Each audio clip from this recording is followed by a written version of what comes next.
You're watching Invisible Empire, A New World Order Defined. I'm Alex Jones, the producer of this film. I have produced 5 of the top 10 films in internet history, whether it's Loose Change Final Cut, Endgame, The Obama Deception, or Fall of the Republic.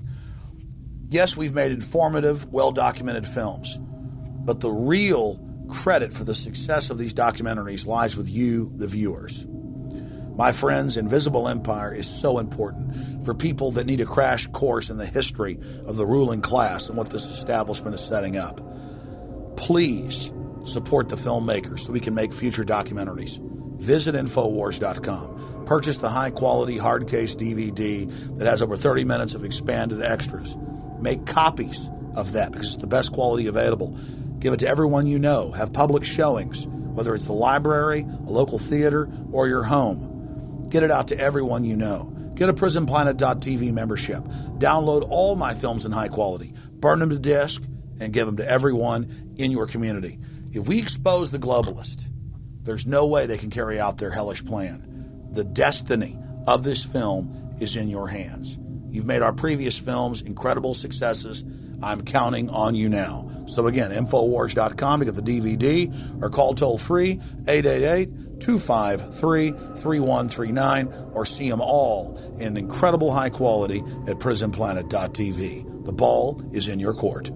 PrisonPlanet.tv is a better tool than ever in the info war. Over 6 years of my radio and TV shows, all my films in super high quality, my book, Paul Watson's book, all there, 15 cents a day. Your support of PrisonPlanet.tv empowers the resistance to unlock minds worldwide.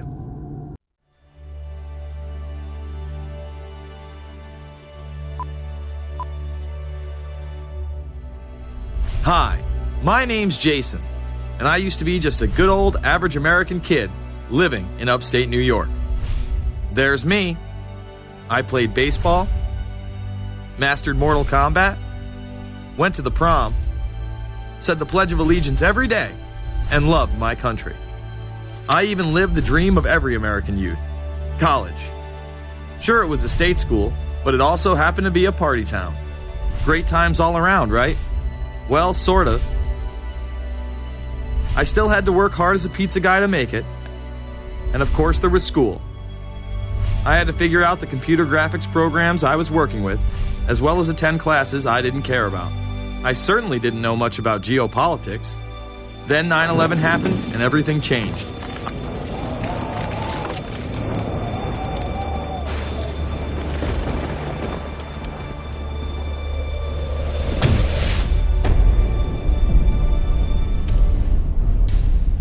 I was pissed. How dare the Muslim extremists massacre all those people? But was it all true? Prior to the invasion of Iraq, something didn't seem right. I then did a startling thing. I actually took a look at what happened that terrible September day. What I found horrified and angered me to such an extent that I took action. We were lied to, and lied to big time. Before I knew it, I went from a normal college student to the political guy at the party to one of the guys that brought you the first internet blockbuster, Loose Change. The film would not only change my life, but countless others as well. So if you've ever seen Loose Change, the documentary about September 11th, conspiracy theorist documentary, it is riveting. Oh, like, yeah. you watch it, and by the end, not even the end, 10 minutes in, you're like... You got your car packed, your head... You're just like, oh my God, it's all true.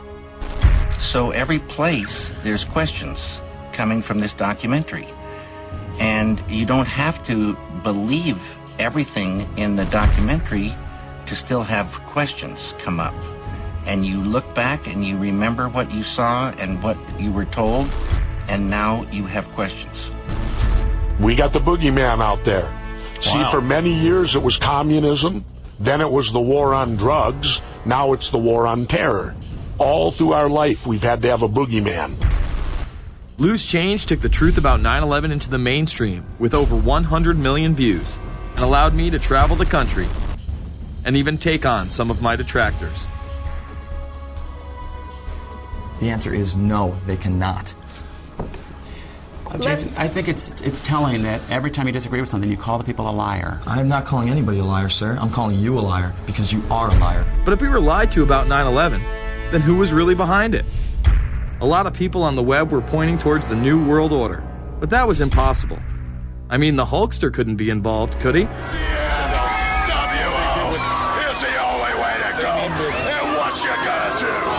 So I set out to find out if a New World Order really existed. And if it did, what was it? Who was involved? And what were their goals? The very word secrecy is repugnant in a free and open society. And we are, as a people, inherently and historically opposed to secret societies, to secret oaths, and to secret proceedings. For we are opposed around the world by a monolithic and ruthless conspiracy. It is a system which has conscripted vast human and material resources into the building of a tightly knit, highly efficient machine. Its preparations are concealed, not published. Its mistakes are buried, not headlined. Its dissenters are silenced, not praised. No expenditure is questioned, no rumor is printed, no secret is revealed. Some cringe when they hear the term New World Order, despite all of these prominent people using it.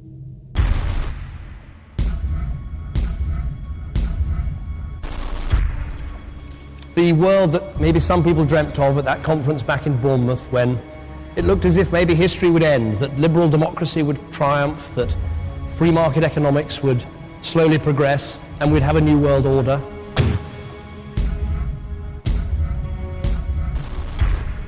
And together they helped to create, were the principal leaders in creating, a new world order and a winning strategy in the Cold War.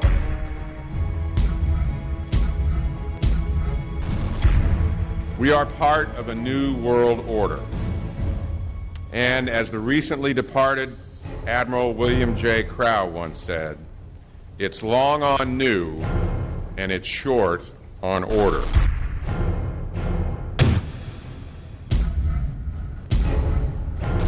Walter Isaacson wrote a wonderful book about some of the wise men who helped shape the New World Order following the Second World War.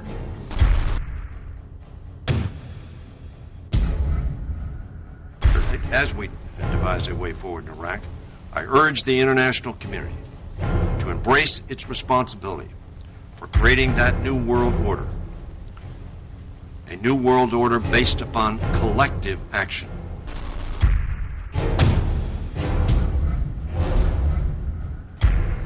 The transatlantic partnership was never just the foundation of our security. It was the foundation of our way of life. It was forged an experience of the most bitter and anguished kind. Out of it came a new Europe, a new world order, a new consensus as to how life should and could be lived.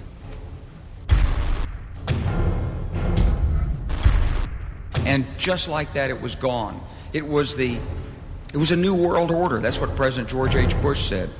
Harvard historian Francis Fukuyama pronounced the end of history. In fact, when it is used, that person is often dismissed out of hand because of the perception that it is nothing more than a conspiracy theory. Actually, the idea of global governance and a one world order has been around for centuries, and the term New World Order has been used frequently in recent history. The New World Order means different things to different people, but to those who expect to be in control of it, it means the same thing. It means all the world under their control. They believe that somebody must rule. After all, people are too darn dumb to know how to rule themselves. They figured that that's their role. The first in-depth publication of note was Samuel Zane Batten's work, The New World Order, which was published in 1919. Under the cloak of Christianity, this order speaks of a new world rising and advocates social control over all people and all resources. It promotes a world federation with a world parliament, an international court, and a global police force. Some of its goals are as follows. Community. The danger and loss in crime and degeneracy. The determination to make community life safe, sanitary, wholesome, and moral. Industrial. The disappearance of class distinctions and the solidarity of all interests in the economic process. National. The conception of the nation's welfare as the supreme concern, with the policy that everything shall contribute to this end, and every person must do some useful work. International. The creation of an international mind, with a world consciousness and a world patriotism. The destruction of every arbitrary power that can separately and of its single choice disturb the peace of the world. Well, government is good, right? It put an end to war. Well, it could put an end to war because you just only have one dictator. I think Adolf Hitler had that in mind. He wanted a world government too, with himself as the master leader. Many have regarded Hitler as the apex of evil, a true heart of darkness. But how many people know that Hitler had his own vision of a new world order? Hitler had been promoted by the establishment. He graced the cover of Time magazine many times and was their Man of the Year twice. His vision was simple: unify Europe and then the world.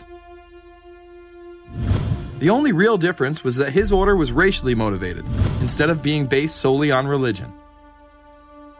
He even wrote a lesser-known follow-up to Mein Kampf in 1928 that many have dubbed My Order, or New World Order. President Roosevelt would condemn this order prior to World War II. Nazi forces openly seek to establish systems of government based on the regimentation of all human beings by a handful of individual rulers who seize power by force. Yes, these men and their hypnotized followers call this a new order. It is not new, and it is not order. The idea of globalization was so prominent in Nazi ideology that the 1936 Berlin Games would be the first time that the Olympic rings would be displayed prominently and promoted in order to glorify the Third Reich. This symbol represents the 5 major regions of the world: Africa, America, Asia, Europe, and Oceania, interlocking and coming together as one. This one world philosophy still defines the Olympic Games today. Australia, hello and welcome. One world, one dream. Hitler's methods of youth corps, concentration camps, eugenics, and military aggression were so visible to the rest of the world, he eventually failed. However, his vision of a new world order lived on.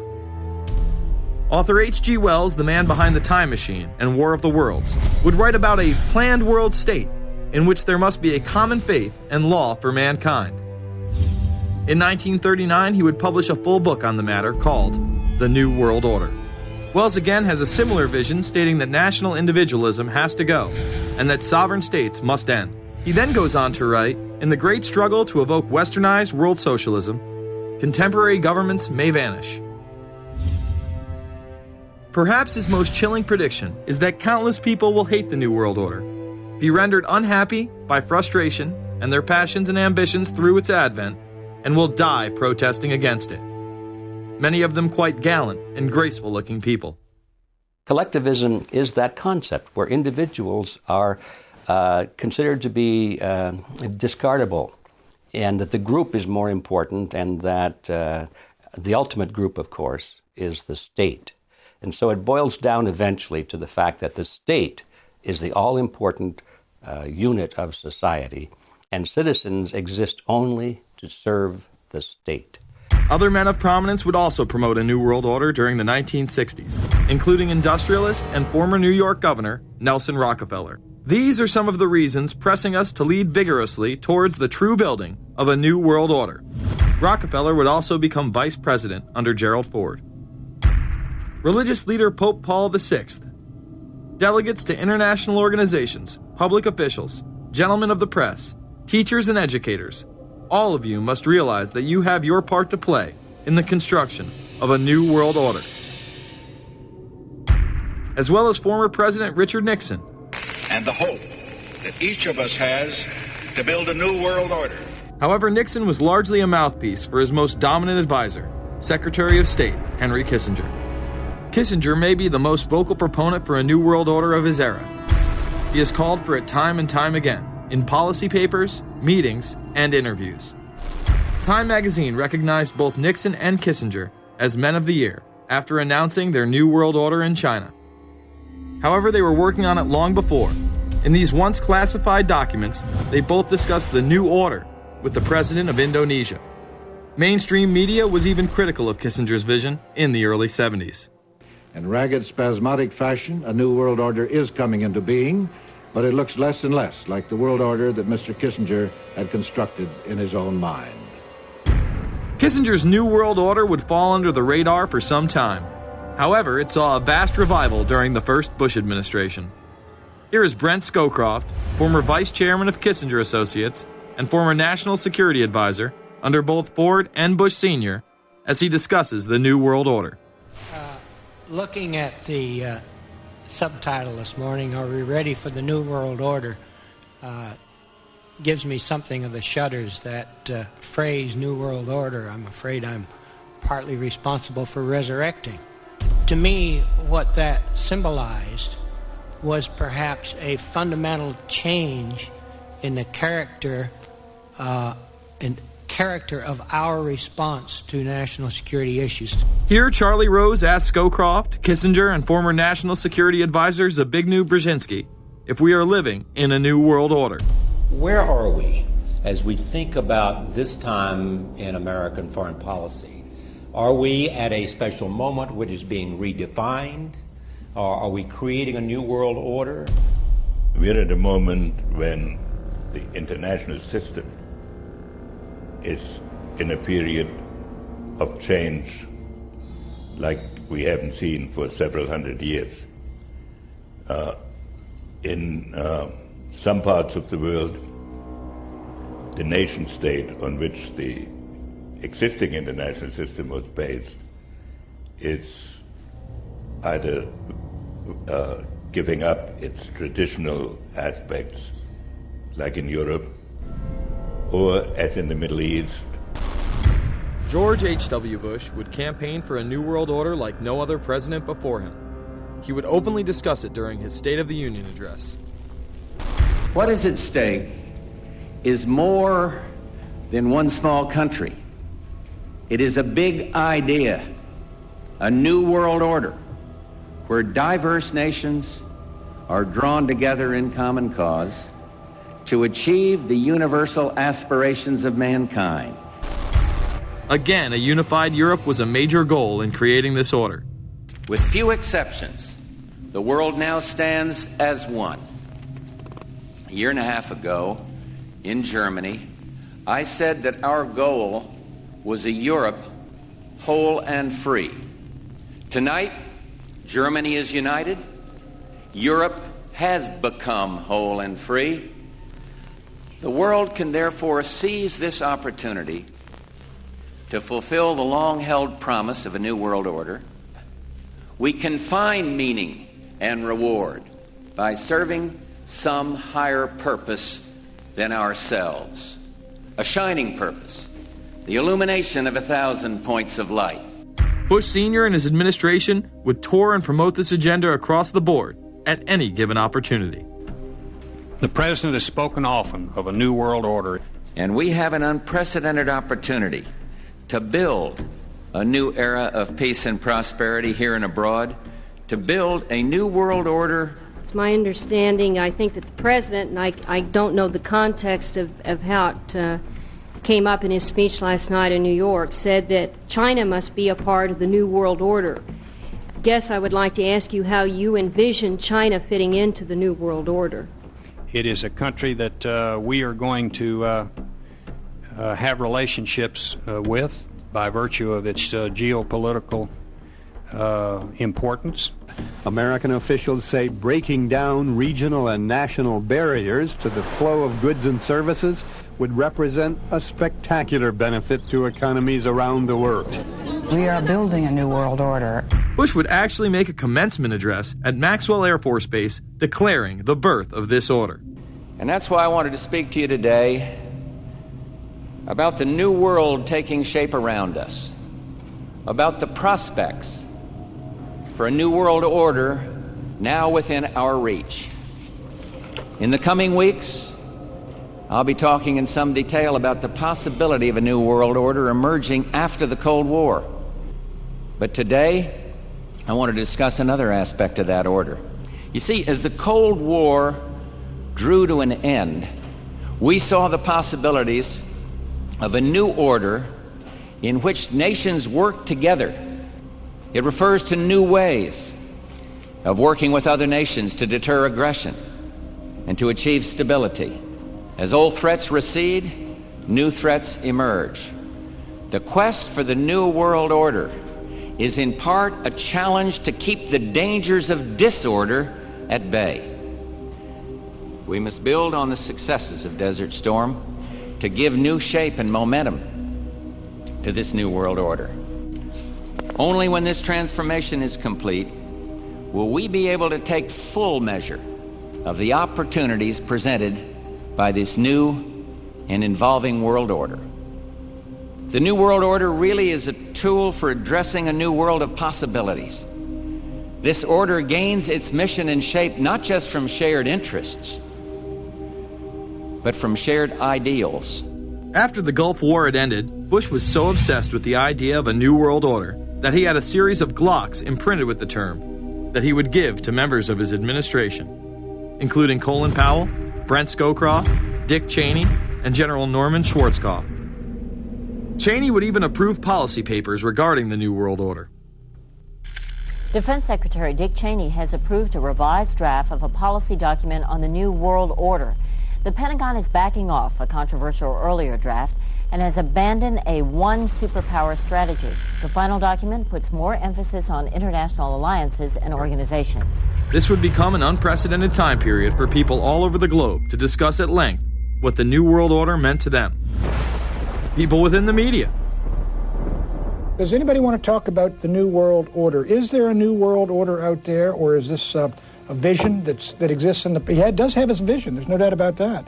But does that exist in the president's mind, or does it exist out there in reality? This president sees this episode as the first test case, as the first example for the New World Order he is trying to organize.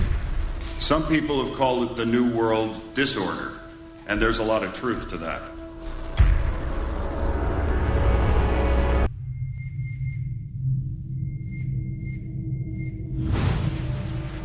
University and institutional chairs.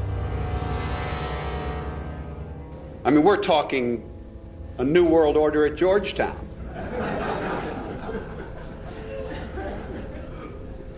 And we'd like to be very much a part of it and continue to live.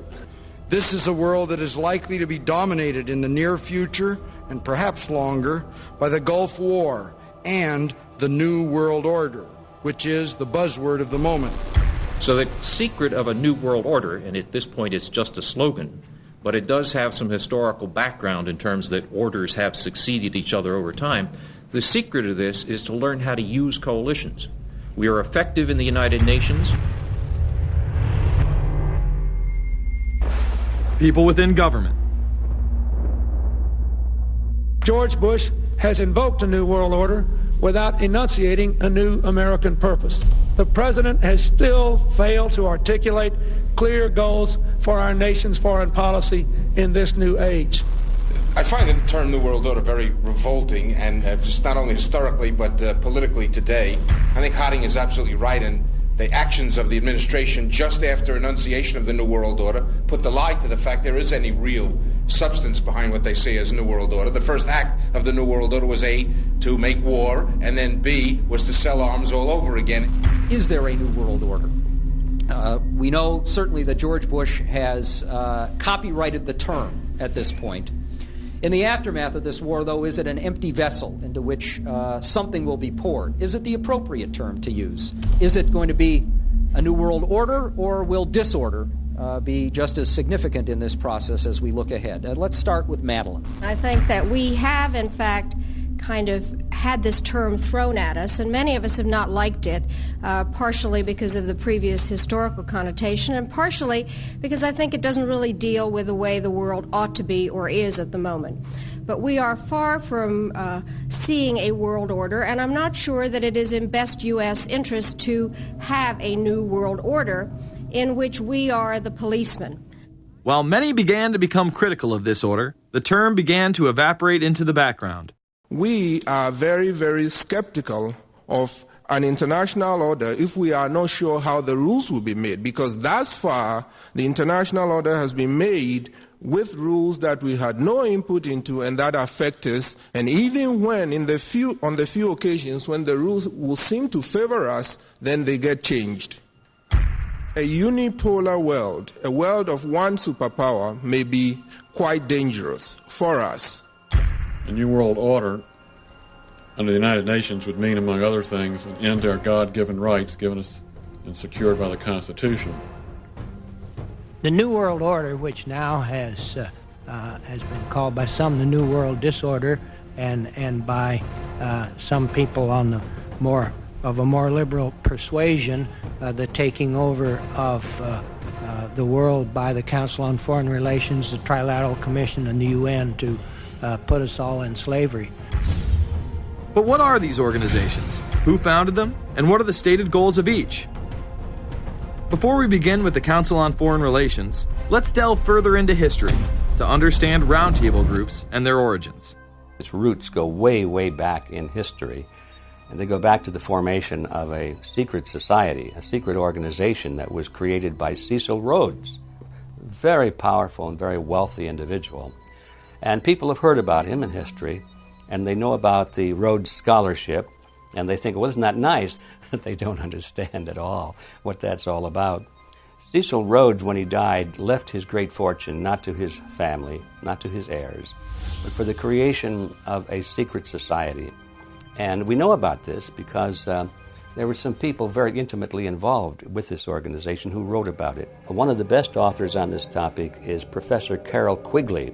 He wrote several books, and Tragedy and Hope is the best known of his. He described in detail this secret organization created by Cecil Rhodes, and he explains in these books he knows about them because he was invited by the organization into its inner circle. He was never a member of it, but he was invited in as their historian, and he was allowed to see their secret records and papers and study them for several years. And he knew all the important players, and he understood what it was about, and so he wrote these books. It's an amazing thing because he laid out in great detail what the purpose of the organization was and how they were the major players in all of the big international events since and including World War I. The bottom line is that you take the roots of that organization and you find out that they created in all of the British dependencies what they call roundtable groups. And then around those little roundtable groups, they created front groups. And the purpose of these front groups and roundtable groups was to penetrate into the governments of all of these different countries, to penetrate into the media centers, to penetrate into the educational systems. In other words, to penetrate into the social fabric, the power centers of society, and literally take them over from the inside without anybody being aware that they were controlling influence. After World War I, the International League of Nations arose as a precursor to the United Nations in 1919, under what seemed to be the vision of President Woodrow Wilson and his 14 points. The League of Nations was the first attempt at the New World Order, the first attempt at a global government based on the model of collectivism. And it was the brainchild of the elitists, the ancestors of the very people who are still working on this project. They're collectivists, the very wealthy people. They're the ones in this country who dominated the powerful tax-exempt foundations, like the Carnegie Endowment Fund for International Peace, the Rockefeller Funds, the Ford Foundation, and groups like that. These people were on record, even way back then, that they had to have a new world government, and they dreamed of that being embodied in the League of Nations. And they were solidly behind it. And that was one of the reasons those people encouraged the United States into World War I, was because of the crisis of World War I, and that would also condition Americans to thinking of making big changes in their system, because we certainly don't want another war like that, do we? There's that fear angle again. And they thought, well, by being in World War I, then we would be a major participant at the table to carve up the world and create a new world government. And that was to be the League of Nations. Well, what happened to it is that the American people didn't really go for it. Wilson was aware of the elite and their control over society. In his book, The New Freedom, published in 1913, he discussed such a group. Since I entered politics, I have chiefly had men's views confided to me privately. Some of the biggest men in the United States, in the field of commerce and manufacture, are afraid of something. They know that there is a power somewhere so organized, so subtle, so watchful, so interlocked, so complete, so pervasive, that they better not speak above their breath when they speak in condemnation of it. Ultimately, this insight did not spare him from becoming yet another puppet of the global elite. In all of the British dependencies, these organizations, the front groups, were called the Royal Institute for International Affairs. In the United States, they chose a different name.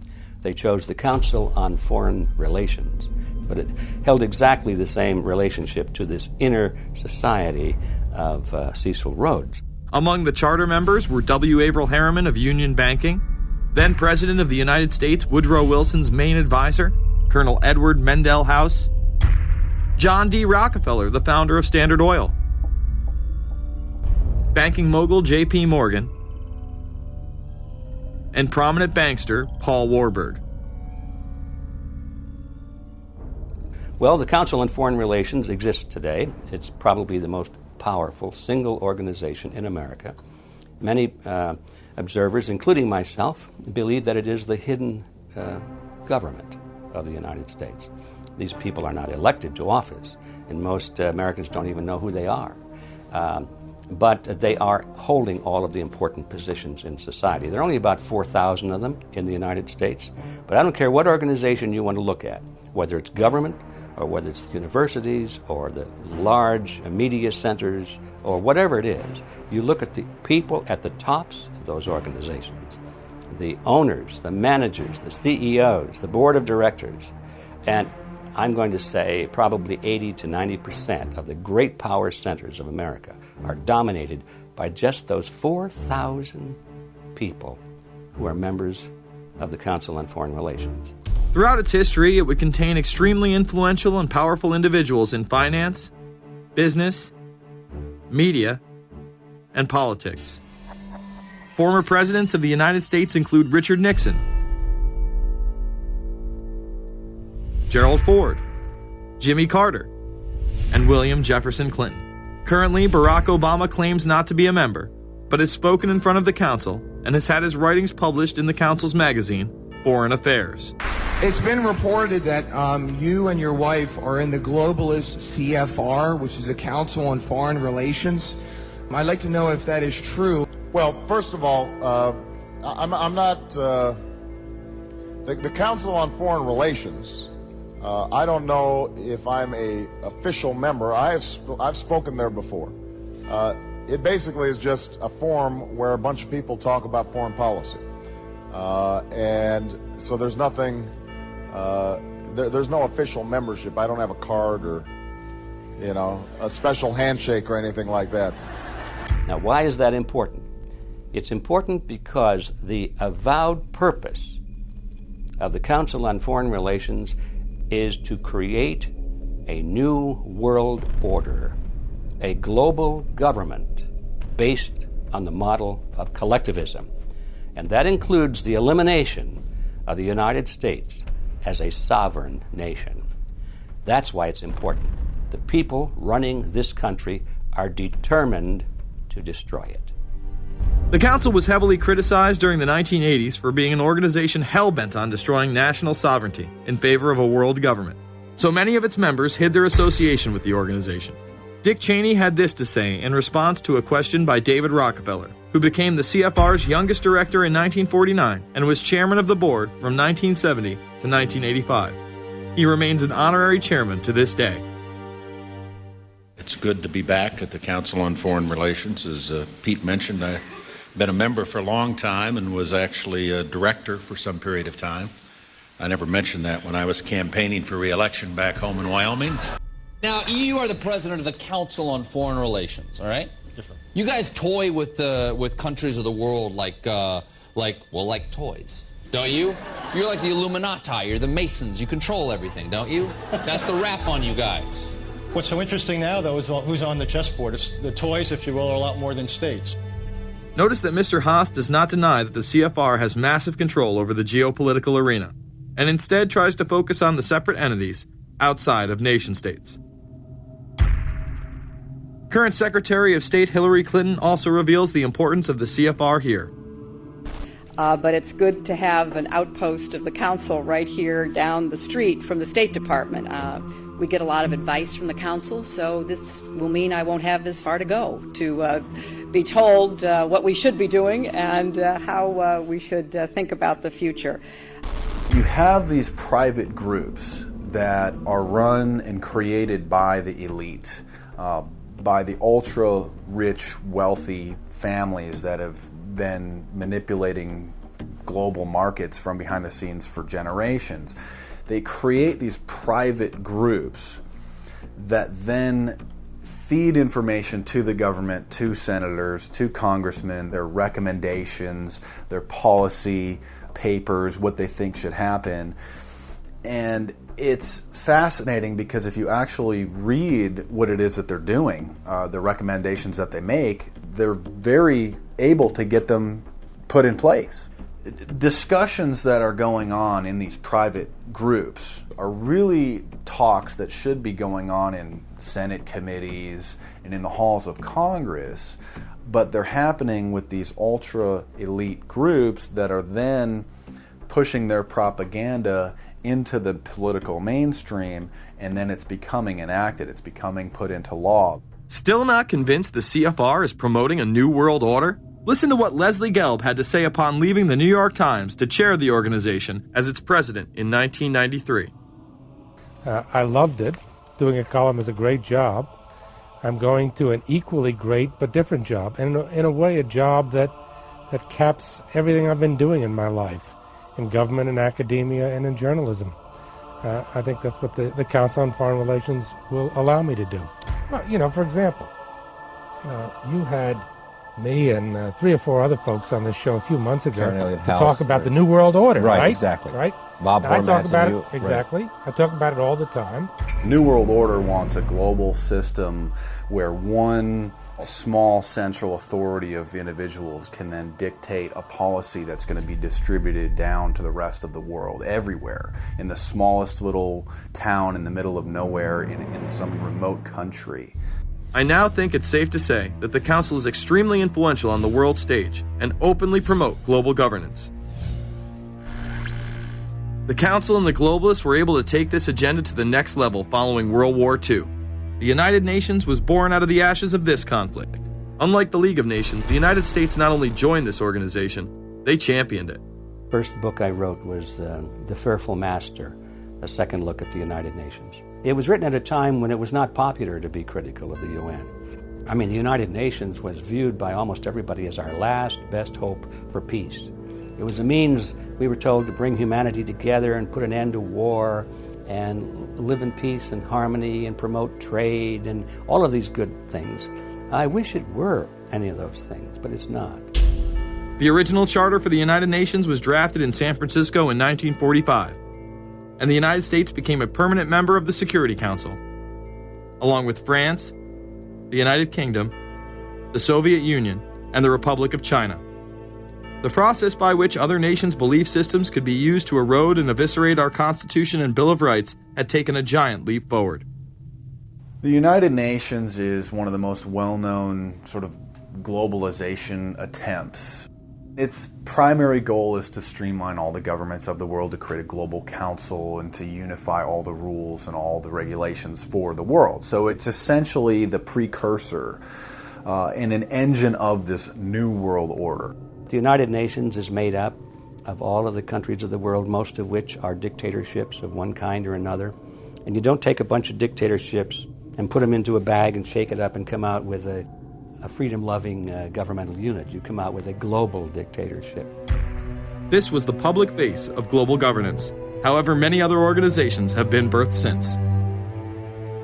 Even more suspect is a private group called the Trilateral Commission. David Rockefeller and Henry Kissinger are among its some 300 influential members. The Trilateral Commission, rich and powerful business and political leaders from Japan, Europe, and North America. The New York-based policy group was formed in 1973 by Chase Manhattan Bank Chairman David Rockefeller. In addition to Rockefeller, there are many other noted American members. Among them, economist Alan Greenspan, former Defense Secretary Harold Brown. George Bush was once a member but resigned last year before his unsuccessful presidential campaign. Back then, it wasn't politically wise to be aligned with what his party's right wing considered a shadow world government. The United Nations would take over America. The Trilateral Commission would control the world. Just look at its membership, they say. Current and former members include Presidents Clinton, Bush, and Carter. Names like Brzezinski, Christopher, Kissinger, and Schultz. And top executives of ITT, Xerox, Exxon, and Nations Bank. Although this group with only 300 members seems to be at the apex of the power structure, there is yet another group formed in 1954 that is even smaller in number and has a greater influence on world events. Meet the Bilderberg Group. This elite group meet annually around the globe. There is a core group of members who have attended every year for decades, such as David Rockefeller, Henry Kissinger, and Queen Beatrix of the Netherlands. These members invite others who are politically and socially relevant at the time. Each year, around 140 people are in attendance. Real quick, I'd ask Julie this question. In June of 2004, you attended a meeting in Italy called the Bilderberg Group. I just want to know what you were doing out there, what that was all about. If she lied to me and told me she didn't go, I figured you might tell me the truth. All I did was go. They had a Republican and a Democrat. The Republican was... I gave like a 20-minute talk on the presidential election. Did it have anything to do with being John Kerry's running mate? Did you talk about that at all? No, because I wasn't his running mate. Okay. I happened to be in Europe then on my way to Russia. I was invited to go to Bilderberg by Vernon Jordan, a friend of mine and a genuine hero of the civil rights movement. And to the best of my knowledge, NAFTA was not discussed by anybody in my presence. Documents released by the group in 2001 reveal that in September of 1955, the group met in Germany and covertly outlined the idea of a European Union. Section E, European Unity, discusses the general support for European integration and unification, and the idea to unify Germany once again with the rest of Europe under a common marketplace. Belgian Viscount and current Bilderberg chairman Etienne Davignon told the EU Observer in 2009 that the next Bilderberg meeting could improve understanding on future action in the same way it helped create the euro in the 1990s. This illustrates the patience, vision, and reach of this organization. It was able to promote and establish both the European Union and a European currency over the course of just under 40 years, incrementally. One of the things that the elitists discussed back at the turn of the century when they were talking about how do you convert the United States into a collectivist system was the fact that you can't do it quickly. You have to let people get used to it incrementally, because any major change would be rejected. The 1957 Conference of Rome, where the Common Market Treaty, providing for free trade in all products, was at last signed. 6 nations, France, Germany, Italy, Belgium, Holland, and Luxembourg, agreed to remove all mutual barriers to trade within 12 to 15 years, the embryo of a political union which they proclaimed to be their ultimate objective. In that fashion, it's possible for people to get used to this process and even to think it's a good thing. People will accept the gradual growth of government, the gradual loss of their purchasing power. They'll accept almost anything if it's done gradually, and we have to be very alert to that. 2008 and 2009 attendees include World Bank President Robert Zoellick, Treasury Secretary Timothy Geithner, former head of British Secret Intelligence Richard Dearlove, Donald Graham, CEO of the Washington Post, CNN host and author of the Post-American World Fareed Zakaria, and many other giants of business, politics, and media. You just came back from meeting with the Bilderberg Group. The Bilderberg Group are, when people who are conspiracy theory people, they send me mail, it's usually about the Bilderberg Group. And I get these books on my front door, which I'm uncomfortable with. And it's all about the Bilderberg, like they're the modern day Illuminati. Are you a member of the Bilderberg Group? I don't think we're supposed to talk about this. Many have identified them as the kingmakers, the puppet masters that pull the strings behind the scenes. Perhaps there is no better example of this than what occurred during the 2008 conference. Immediately after Obama had been selected as the Democratic presidential nominee, the pressure was on to choose a running mate. We've put together a committee. We are going to be equally deliberative in how we move forward. And we're not going to do it in the press, and we're not going to do it through surrogates. He then tricked the press corps into staying on the plane as it took off from Washington. He was whisked away to an undisclosed location. Obama was supposed to fly home. He'd been here in Virginia. He was supposed to fly home out of Dulles, as you know, outside Washington, D.C. The press corps was waiting for him on the plane, and the pilot announced that they were leaving, and Barack Obama was not on the plane. Presumptive nominees in the past has always been that they have at least a press pool with them at all times. Is there a reason why we didn't go with him in the motorcade all the way? This is what we're out here for. Now we're on this plane with no candidate. Again, I understand. There was a desire to do these meetings, obviously, in private. The press then began to report that Obama and Hillary were meeting secretly in her home. Well, we continue to follow our breaking news. Barack Obama, Hillary Clinton meeting tonight at her house in Washington, D.C. However, it was later revealed that they never actually met at Clinton's home. And we're following this breaking story. Candy Crowley, we understand, has new information. Candy, what have you learned? We are hearing actually from Chris Welch, who is our embed with the Obama campaign. Those are the people that took off without Obama and went to Chicago. The spokesman there is in fact confirming that the meeting did take place. They're talking in past tense now, but saying that the meeting did not take place at the Clintons' house. It took place at this point at some place, I don't know where, some undisclosed place in Washington, D.C., not at Hillary Clinton's house. Remember, Gibbs mentioned that Obama had a desire to have several meetings, not just one. Is there more than one meeting? Is there more than one person with whom I'm not going to get into all the details of the meetings. I don't know that I've got a ton more different answers for all of your questions. The truth of the matter is that Bilderberg just happened to be in the neighborhood at the time. They were holding their annual meeting just down the road in Chantilly, Virginia. What are the chances?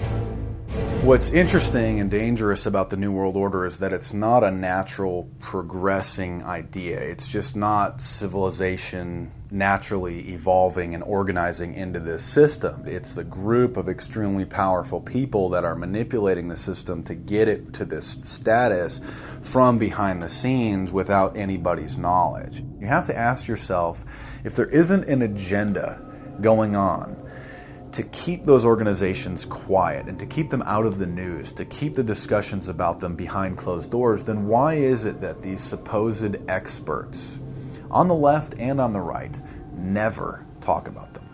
This has been a condensed history of the globalist organizations and their rise to power. But is there a reason they meet behind closed doors?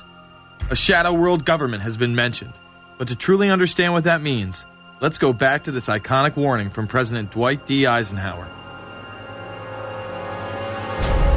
Progress toward these noble goals is persistently threatened by the conflict now engulfing the world. It commands our whole attention, absorbs our very beings. We face a hostile ideology, global in scope, atheistic in character, ruthless in purpose, and insidious in method. Unhappily, the danger it poses promises to be of indefinite duration. The need to maintain balance in and among national programs. Balance between the private and the public economy. Balance between the cost and hoped for advantages. Balance between the clearly necessary and the comfortably desirable. We have been compelled to create a permanent armaments industry of vast proportions. We annually spend on military security alone more than the net income of all United States corporations. The total influence, economic, political, even spiritual, is felt in every city, every state house, every office of the federal government. Yet we must not fail to comprehend its grave implications. Our toil, resources, and livelihood are all involved. So is the very structure of our society. In the councils of government, we must guard against the acquisition of unwarranted influence, whether sought or unsought, by the military-industrial complex. The potential for the disastrous rise of misplaced power exists and will persist. America went into a major mobilization, revived its defense industries, and we saw the civilian economy of America more and more skewed through the 50s. Already in Eisenhower's time, he could see it coming, that you were getting a larger and larger defense military component of the economy, which, unlike the rest of the economy, was very, very centrally organized about lobbying for more and more new weapons. It was the political skills of this military-industrial complex, which I think Eisenhower was really warning us about, and rightly. There is a military-industrial complex. Today, we see a situation where the civilian economy is really in tatters, and most of our civilian production has gone overseas to third world countries. What do we export? Our biggest export practically is garbage, but apart from garbage, we export military equipment. We have a special act which subsidizes, makes it possible for countries abroad to buy our armaments because it's too expensive to produce them for one country only. So we have become a very efficient military-industrial complex, but the civilian economy is only a ghost of what it used to be, and this has terrible consequences for democracy because it means that the power of this lobby is now sort of dominating what goes on in Washington. Through multinational corporations, global intelligence networks, out-of-control banksters, all under the veil of national security and black operations, the global elite have consolidated power on a massive scale over the last several decades. You see, global corporations not only fund and develop large technological and military projects here and abroad, they also own the consumer industry and production, as well as all of the important media. By owning the vast majority of what we hear and see on a daily basis, we have been manipulated on a mass scale as to regards to what we believe and desire, both socially and politically. Edward Bernays, the nephew of world-famous psychoanalyst Sigmund Freud, would study group dynamics and become the father of public relations. He authored the book Propaganda in 1928. In it, he described how to intelligently and consciously manipulate the habits and opinions of the masses within a democratic society. He went on to state that those who harness this unseen mechanism of society constitute an invisible government and are the true ruling power. It is they who pull the wires which control the public mind, who harness old social forces and contrive new ways to bind and guide the world. The average American is distracted, mindless, worried about minuscule things, celebrities, as if it was their own family members. And this is by design, because the powers that be, who own the media, know how our brains work. They know scientifically how the human mind functions. They know about sociology, and they are using the media, and have used the media for decades now, to entertain people with issues that don't really matter. When you have the big news networks covering celebrity issues as if it's the most important thing, it becomes the most important thing. And this is not by accident. This is to keep us out of the way. Because if you're worried about the latest celebrity death or the latest celebrity couple or the celebrity breakup or your sports team having a shot at the Super Bowl or the World Series, There's so much information about those issues that can be discussed that will mesmerize people, and they won't know or care about the real issues that are out there. Well, I think this is just one more piece of evidence of the degree to which the media, supposedly the watchdogs, has become the gatekeeper of the system. Mainstream media are, first of all, nearly all of them corporations, nearly all of them now publicly held, part of the whole Wall Street financial system that they're supposed to report about objectively, but they can't. They, right now, in October of 2009, they are celebrating the recovery of the biggest banks in New York and saying that the recession is over. Of course, there are a few problems, like foreclosures are going on, unemployment is rising. All of this is affecting the American people, but it's not affecting the financial elite who also control the media. Bernays successfully identified the invisible empire which controlled the minds of men. So as the populace is mesmerized and hypnotized by powerful behind-the-scenes forces, as they are distracted by the latest celebrity scandal, the newest cell phone, and their favorite sports team, this network disguises itself, remaining in the shadows. Despite the elite utilizing Bernays' methods, in conjunction with the military-industrial complex they had erected, a modern arm of this organization was exposed in what came to be known as the Iran-Contra scandal. Essentially, black operations were not only caught dealing arms illegally and supporting South American dictators, but also smuggling drugs into the United States. Iran-Contra was really the merging of two different programs. The first one was support for the Contras, who were, let's face it, a force of terrorists in Nicaragua trying to overthrow the Sandinista government. They were being secretly supported by the CIA, and at the bottom of the whole thing was drugs. Iran-Contra was openly exposed by massive network coverage. How was it that in 3 years, a network Washington set up to run arms to the Contras wound up running cocaine into this country for the most vicious drug cartel in the world? At the same time, we were supposed to be fighting a war against drugs. But by the same token, I also smuggle my share of weapons in exchange for those illegal substances, with the full knowledge and assistance of both the DEA and CIA. Betzner says that in 1983 he flew weapons from Florida to El Salvador and drugs from Colombia to the Bahamas on the way back. In 1984, he says, he flew twice from Florida to Costa Rica and back. We could bring back our own cargo, and they would arrange it, or we could bring back their cargo without ever having to worry about interception, arrest, anything like this, that everything was taken care of. What kind of cargo were you talking about? Drugs. Tolliver says he had 2 meetings with this man, CIA veteran Rafael Quintero. Then in March of 1986, he says he flew 14 tons of weapons down to Honduras, to this Contra resupply base set up by the CIA. We take off from Tegucigalpa, Honduras, and we leave. To? South Florida. Where in South Florida? We landed at Homestead. Homestead? Air Force Base.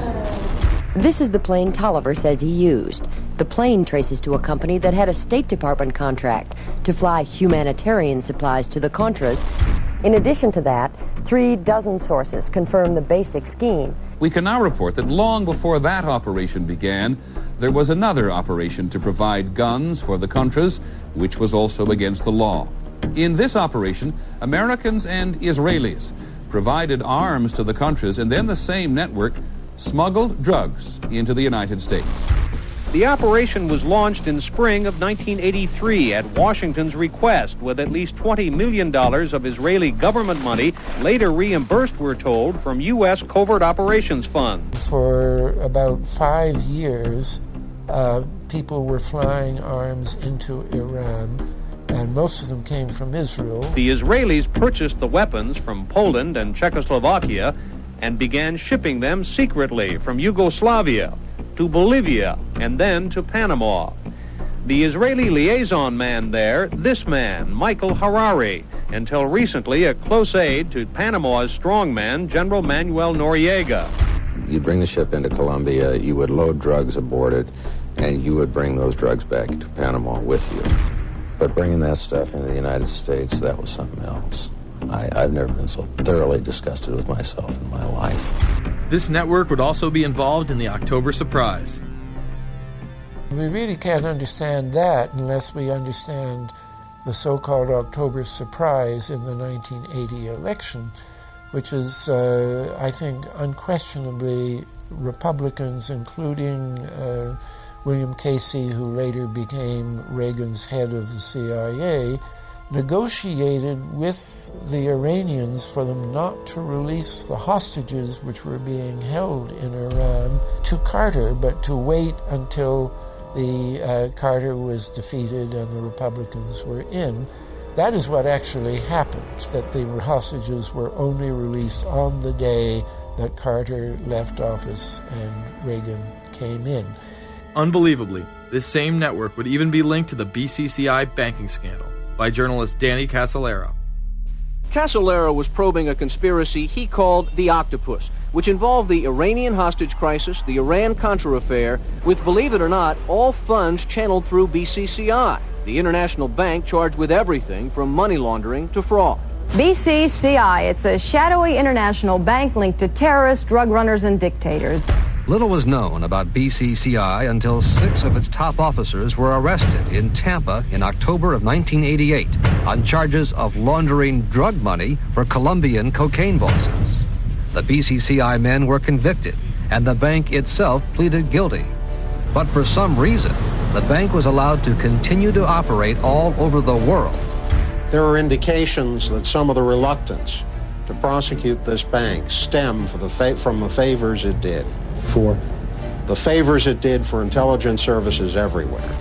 Too many secrets of too many countries, too many prominent people, too many hands-on, and that makes it desirable that this entire affair be forgotten. It began to become clear that the global traffic of drugs were funding violent dictators, rigging elections, supporting the arms trade, and enforcing the assassination of anyone who got in the way.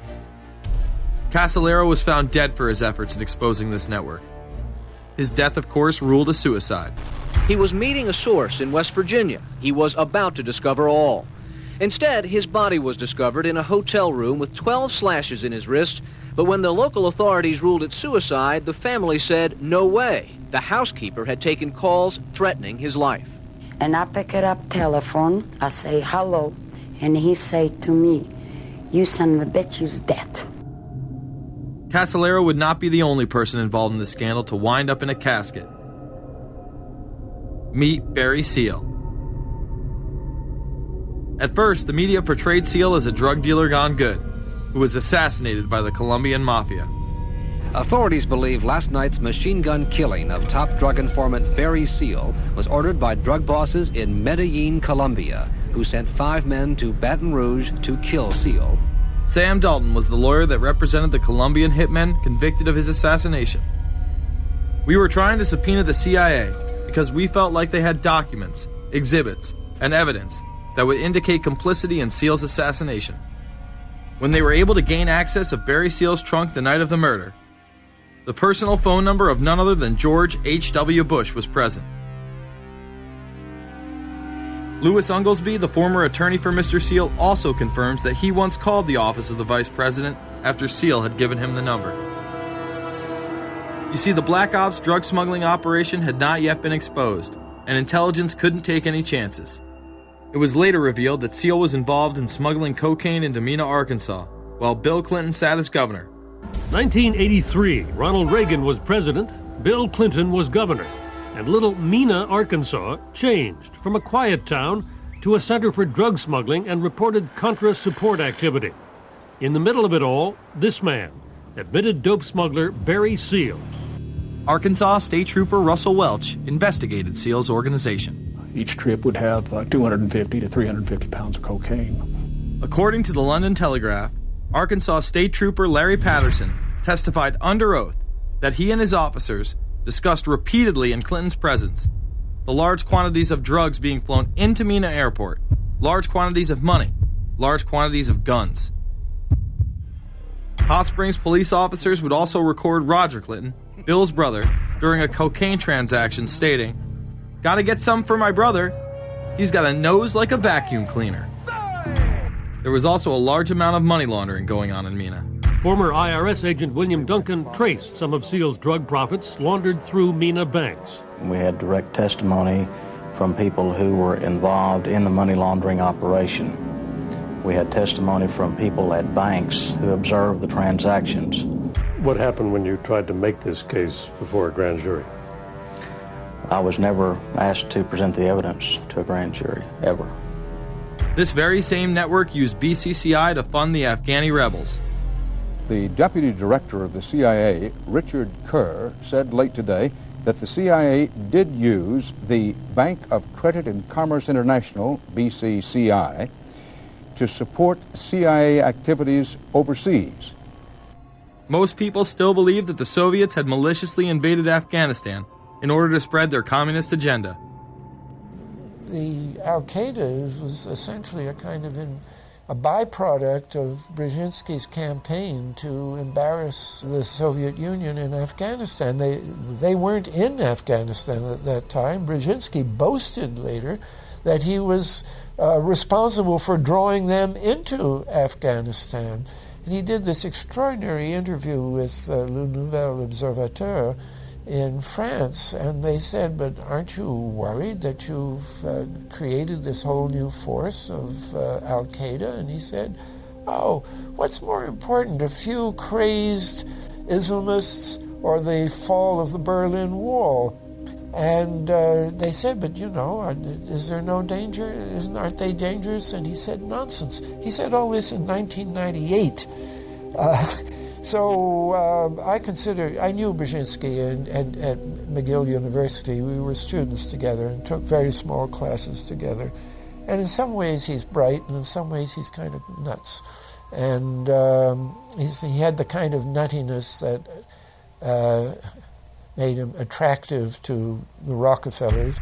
Bin Laden and his network were actually funded by BCCI through U.S. covert operations. Well, the reason I bring it up, if you've ever heard any of our call-in shows, you know that we have people that think about the conspiracy theories of people like you. You would be a poster child for these people because you have served on the board of the Council on Foreign Relations. You helped start the Trilateral Commission, and you've been to the Bilderberger Group. Are people too close in this world, people in business, too close to the governments? Well, there is such a thing as insidious influence. And the question is, how does it operate? Does it involve bribery? And does it involve some sort of psychological domination of individuals? I don't believe in this notion of some sort of secret societies controlling people. But of course, in any political system, there are sort of over-the-table and under-the-table arrangements. Arrangements that involved ruthless, illegal, and immoral activities in order to dominate humanity. Despite all of the evidence that has just been presented, this network would fall down the memory hole, even though 14 convictions were made in the Iran-Contra scandal. The continued cover-up would be made possible by George H.W. Bush. These documents that came forward in the North trial clearly reveal the involvement of the vice president to a greater degree, I think, than he has acknowledged heretofore. This, of course, did not stop him from pardoning those involved during the twilight of his presidency. Some new reverberations today to President Bush's Christmas Eve surprise, the pardoning of former Defense Secretary Caspar Weinberger and several others in connection with the Iran-Contra allegations. Well, now the special prosecutor says it's the president who needs to explain some things. The real issue is why the notes weren't produced 5 years ago when the congressional investigation and the independent counsel's investigation had requested them. Because high-level political officials scrambled to limit the investigation and establish plausible deniability for the upper echelons of the network, including Bush himself. So who is this guy? And how did he come to power? To understand that, we must first take a look at his father, Prescott. Prescott was born into privilege and became extremely influential in business, intelligence, and politics. He helped establish the CIA out of the Army's Office of Strategic Services with the Dulles brothers, and served as a senator in the state of Connecticut. However, during his time serving as one of the directors of Union Banking Corporation, he was doing business with Nazis. The Bushes have been sort of at the heart of the military-industrial complex since its very beginning. and that Prescott was involved in a firm that actually fronted for Nazi firms in America. In fact, Union Banking and its subsidiaries were seized by the United States government in October of 1942 under the Trading with the Enemy Act. After the war, the assets were returned, a few fines were paid, and it was swept under the rug of forgotten history. These Nazi ties should not be all that shocking, seeing as it has been declassified that the Office of Strategic Services recruited Nazis into its ranks through Project Paperclip in August of 1945. George Bush seemed to follow in his father's footsteps, using Prescott's business connections to move to Texas and get into the oil industry. He would first attain political office as a Texas congressman in 1966, but then lose his bid as a Texas senator in 1970. It was at this time that Nixon appointed Bush as an ambassador to the United Nations. According to official accounts, Bush then began work with the CIA as its director in 1976. Evidence suggests that Mr. Bush and the CIA actually had a much longer-standing relationship. There are indications that he had relations to the CIA before. There's a very strange memo, and the names are George Bush. And when this was published, there was a lot of fuzzing of the issues, but given George H.W. Bush's strong connections with the Cuban community, I think there is a good chance that it was that the George Bush we know, so that he did have a CIA connection. Bush left the CIA just under a year after his appointment.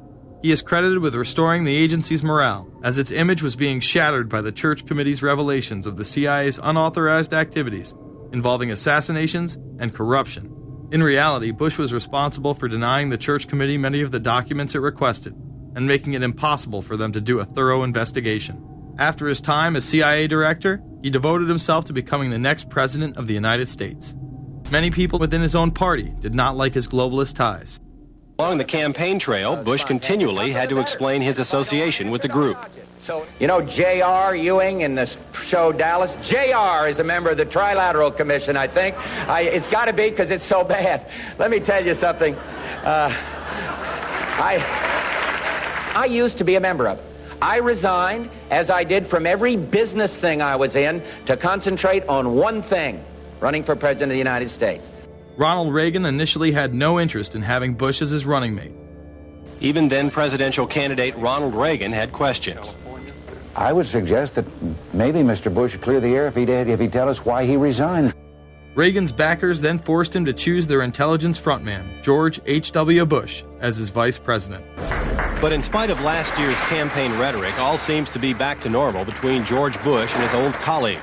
And President Reagan, who is relying on many of these powerful business leaders to make his economic package work, will host commission representatives at the White House Monday. After Reagan's election, there was an attempt on his life, just 69 days into office.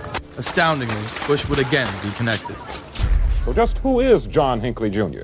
When he left this neighborhood 8 years ago, he was, by all accounts, well-liked and seemingly normal. This donut shop near the motel was visited by Hinckley, who reportedly waited for a phone call here each day, even though he had a phone in his motel room.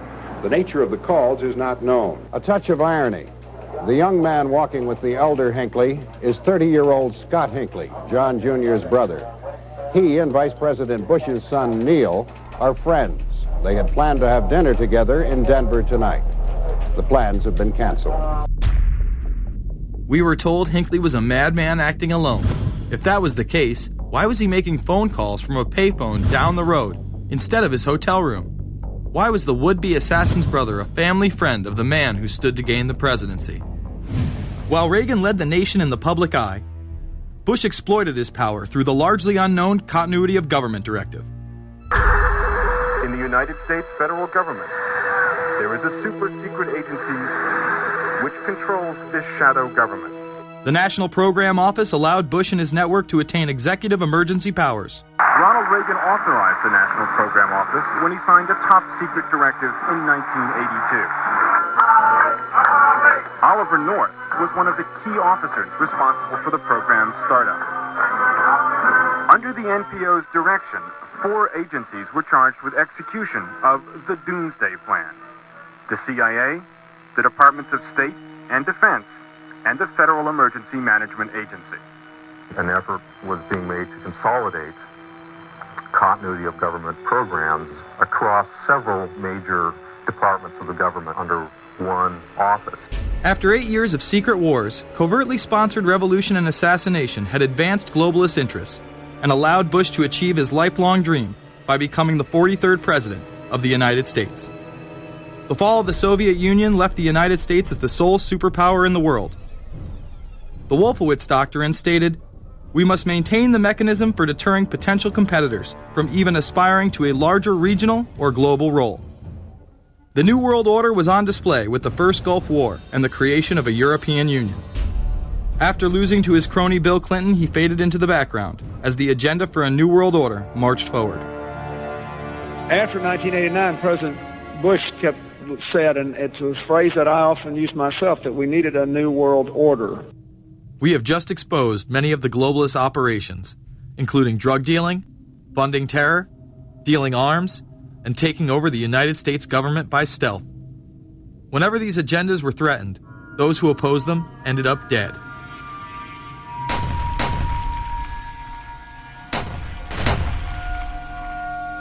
We've got some difficult days ahead, but it really doesn't matter with me now, because I've been to the mountaintop.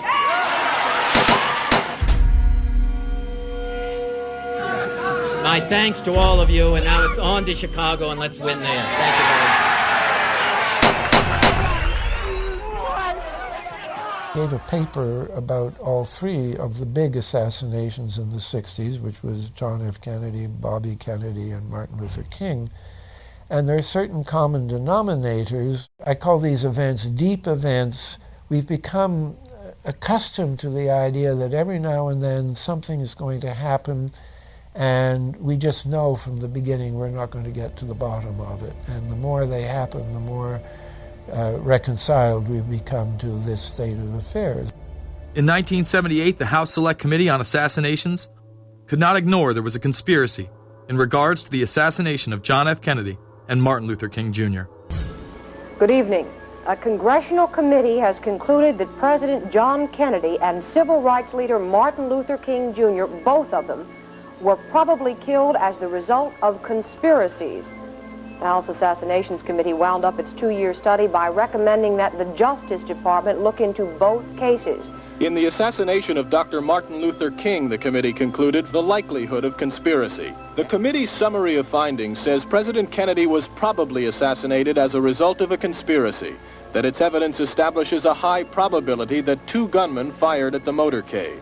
The committee concluded that President Kennedy did not receive adequate Secret Service protection in Dallas, that the CIA was deficient in sharing information before and after, that the Justice Department and Warren Commission failed to pursue possible conspiracies and made their conclusions too definite. There seems to be no debate that the CIA and Secret Service were involved in the assassination, as you can clearly see 2 Secret Service agents being taken away from their positions at the back of Kennedy's vehicle just moments before the assassination. And no matter what you believe about Oswald, it has now been declassified that Oswald was trained by the CIA in 1957 under the cover of the Office of Naval Intelligence. These political assassinations continue to this day. The 11-person jury in the inquest must decide if these stills, never before seen of Diana in the Mercedes and then the crash, are the frantic moments after a tragic accident or the aftermath of a calculated murder. Mr. Al-Fayed? Mohammed Al-Fayed, Dodi's father, has long since made up his mind. I believe that my son and Princess Diana have been murdered by the royal family. He claims Diana was pregnant and about to announce her engagement to his son, an embarrassment so great, he says, that Prince Philip commissioned British Secret Service to kill the couple. Assassination is an option when the ruling class can identify an enemy who cannot be compromised. But how do they bend the population's will to do their bidding?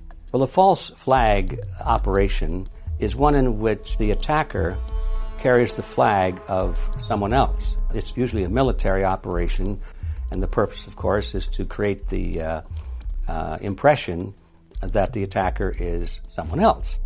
They want to create negative public opinion against the nation whose flag was being used. Or they may even not use a flag at all. This sort of thing is done all the time, and it's certainly not unique in history. I think we've been seeing a lot of it lately. Americans are easily motivated by false flag operations, and I think it's inevitable that we will see false flag operations in the near future. It is used in order to seize power at an accelerated pace. A very well-documented modern example of this is the Tonkin Gulf incident. There were two sets of Tonkin Gulf incidents. The first one on August 2nd were real but trivial. The second on August 4th, 2 days later, were the ones to which we actually sent planes off in retaliation and were, in theory, much bigger, a torpedo attack on a U.S. destroyer, but in fact it never happened. When McNamara visited Vietnam, he confirmed the Tonkin Gulf incident never occurred, and once again, we were lied into war. To this day, I don't know what happened on August 2nd and August 4th, 1964 in the Tonkin Gulf. The general provided the answer, saying his Navy attacked the Maddox on August 2nd, but on the 4th, nothing happened. There was absolutely nothing, he said. We know for a fact now that NSA and CIA both falsified their reports up to Johnson on that day to make it look as if there had been an attack. Upon the fall of communism, a new threat had to be established in order to maintain their military-industrial complex and keep the people in fear of invisible enemies. More modern examples of this have been used not only to start conflicts abroad, but to instill fear in large populations in order to demonize groups and further erode civil liberties. The majority of people still believe that Timothy McVeigh was a right-wing extremist who bombed the Oklahoma City building with a Ryder truck because he was upset with the government. People close to the event told a very different story.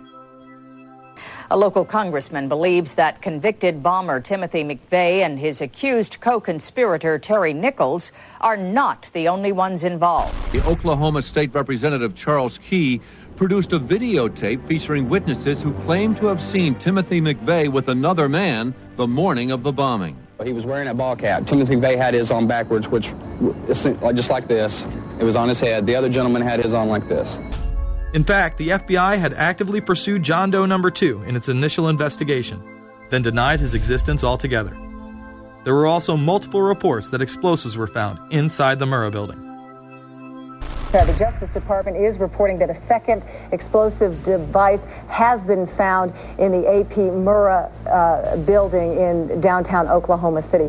Mike, you're still with us, aren't you? Yes, I am, and I might tell you in addition to that in fact, what we were told at the scene a few minutes ago was that, in fact, 2 different explosive devices were found in addition to the one that went off. The second explosive was found and diffused. The third explosive that was found, and they are working on right now as we speak, I understand, both the second and third explosives, if you can imagine this, were larger than the first. Bomb squads were actually caught on video pulling into the building to retrieve these devices. They'll back that trailer down there, and the bomb squad folks will go in, and they will use that trailer. You see the bucket on the back there, this is how they would transport the explosive device away from this populated area to try to do something with it. I just took a look down the street at the Murrah building again. I see another bomb truck going, so apparently they're going to try to get out that third bomb that's been talked about. This was even confirmed by the governor at the time, Frank Keating. One device was deactivated. Apparently there's another device, and obviously whatever did the damage to the Murrah building was a tremendous, very sophisticated explosive device. Members of the ATF who would have normally been in the building were tipped off prior to the bombing.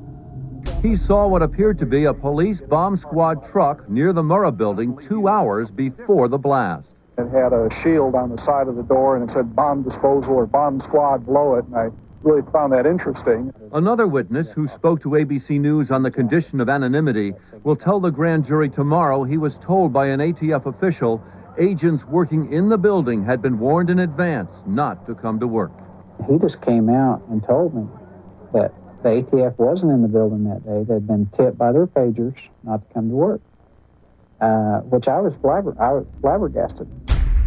McVeigh would even claim in a letter written to his sister which was published by the New York Times, that he was actually recruited for black operations, which included smuggling drugs into the United States, as well as assassinations.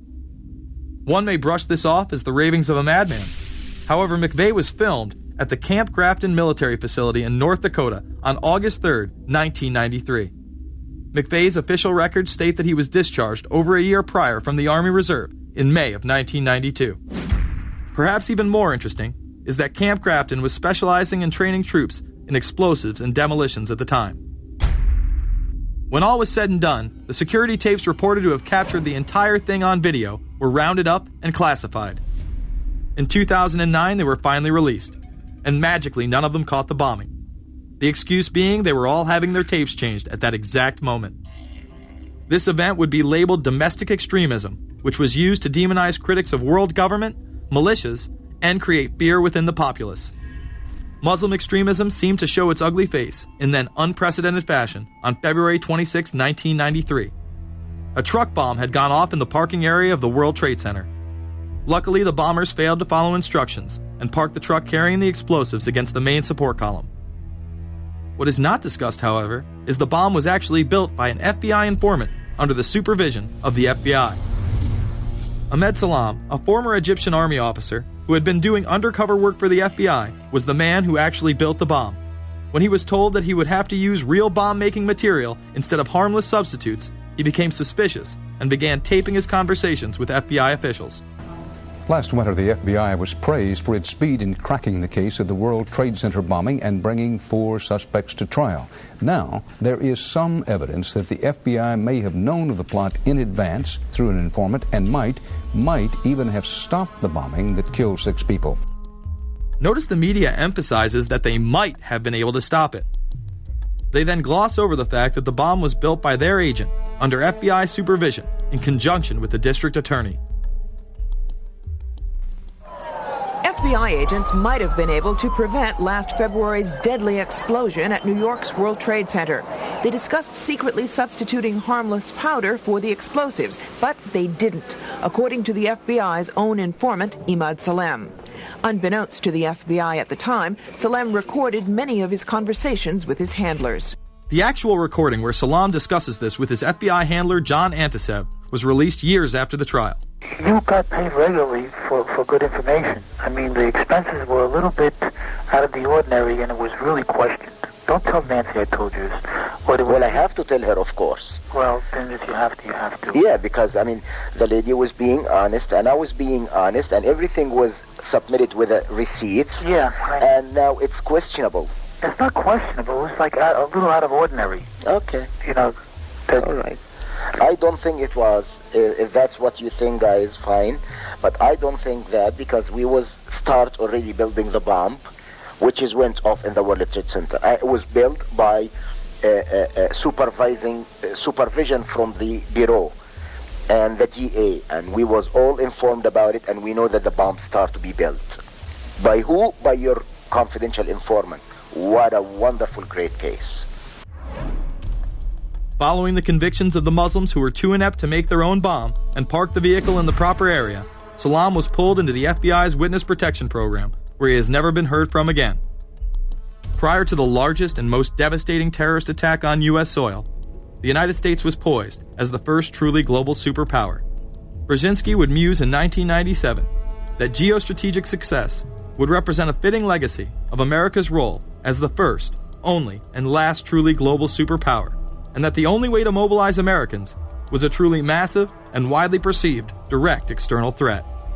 In September of 2000, a neoconservative think tank called the Project for a New American Century echoed Brzezinski's statements, saying the United States is the world's only superpower, combining preeminent military power, global technological leadership, and the world's largest economy. An engine for New World Order ideals, members of PNAC included Dick Cheney, Donald Rumsfeld, Jeb Bush, Scooter Libby, William Kristol, and Paul Wolfowitz. Describing the difficulty in projecting force, they write the process of transformation is likely to be a long one, absent some catastrophic and catalyzing event, like a new Pearl Harbor. This takes us full circle to the September 11th attacks of 2001. In my previous film, Fabled Enemies, I expose in great detail the Saudi Arabian, Pakistani, and Israeli connections in conjunction with this international intelligence operation. In the early 1980s, bin Laden worked with operatives from U.S. intelligence, the Pakistani military, and Arab states. They ran a wide-ranging covert network that recruited and financed Muslim fighters to battle the Soviet army. The hijackers that were trained at U.S. military installations and protected by the FBI and CIA. The military exercises leading up to 9/11, and those that took place as the attacks occurred. Open line. Savannah, Sergeant Richmond. Sergeant Light from Cheyenne Mountain Test Control. How are you? I'm doing fine. Okay, I need you to terminate all exercise inputs coming to Cheyenne Mountain at this time. Copy.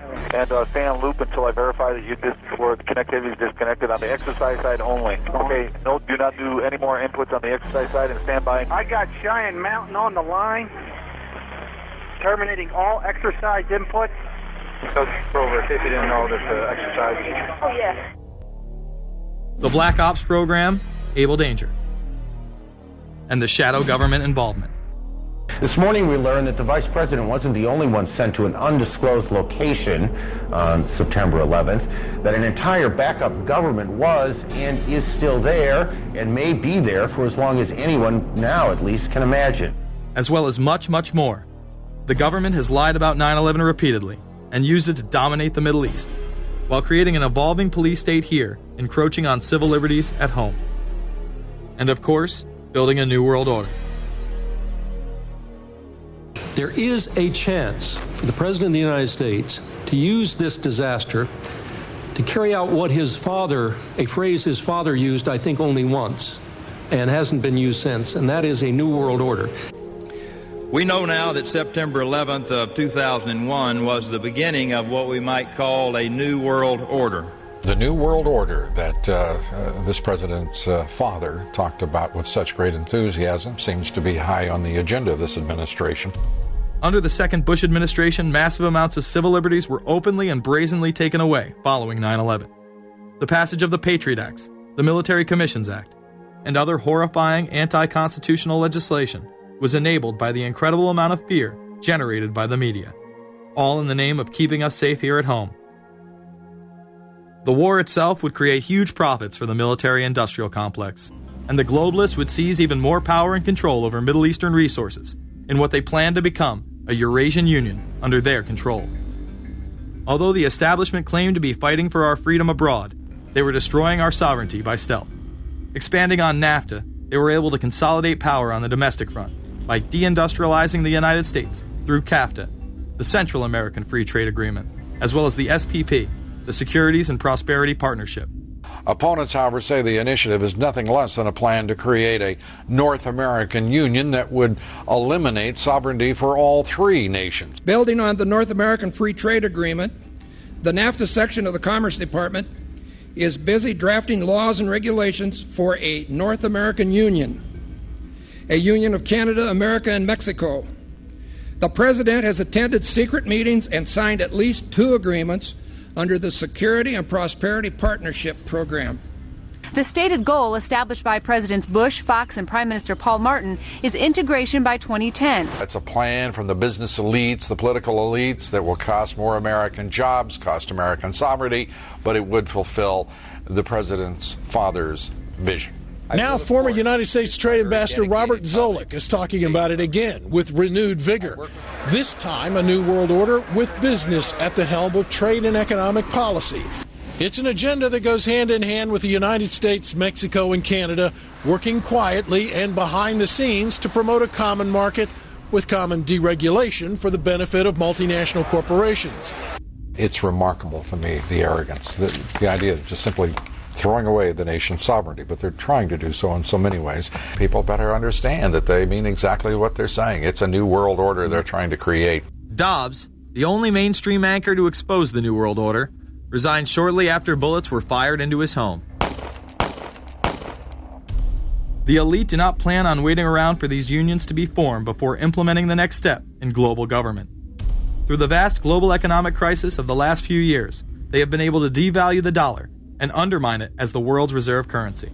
They have allowed the Federal Reserve and IMF to consolidate power by taking control of the Securities and Exchange Commission, as well as issuing a global currency instead of the dollar, disguised as a special drawing rights unit. This aspect of the New World Order was announced at the G20 in April of 2009. There is a big thing that's going to happen in London at this G20, and then they're hiding it, they're camouflaging it, they're not talking about it. Coordination of international regulation.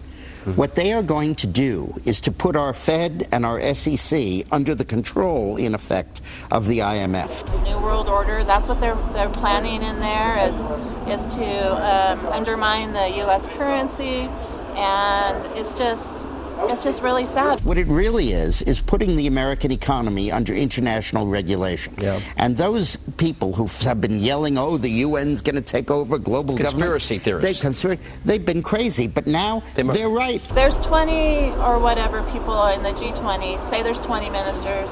Thousands of us, and we can't get our voices heard. When Geithner said he would be open to the idea of a global currency last week, yeah.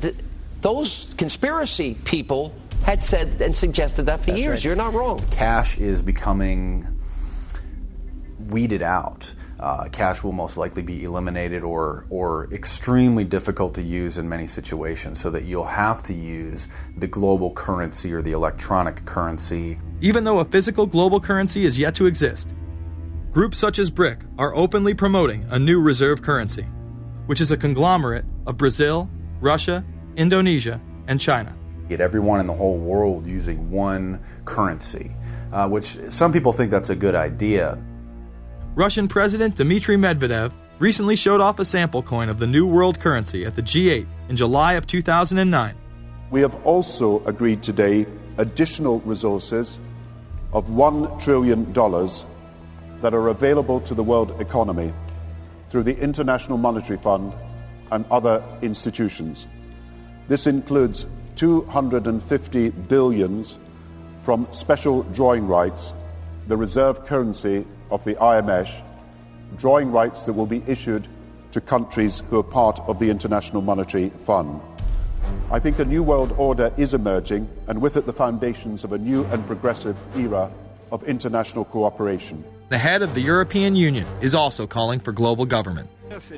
2009 is also the first year of global governance, with the establishment of the G20 in the middle of the financial crisis. Gordon Brown has called for a world constitution. We now need nothing short of a world constitution for the global financial system.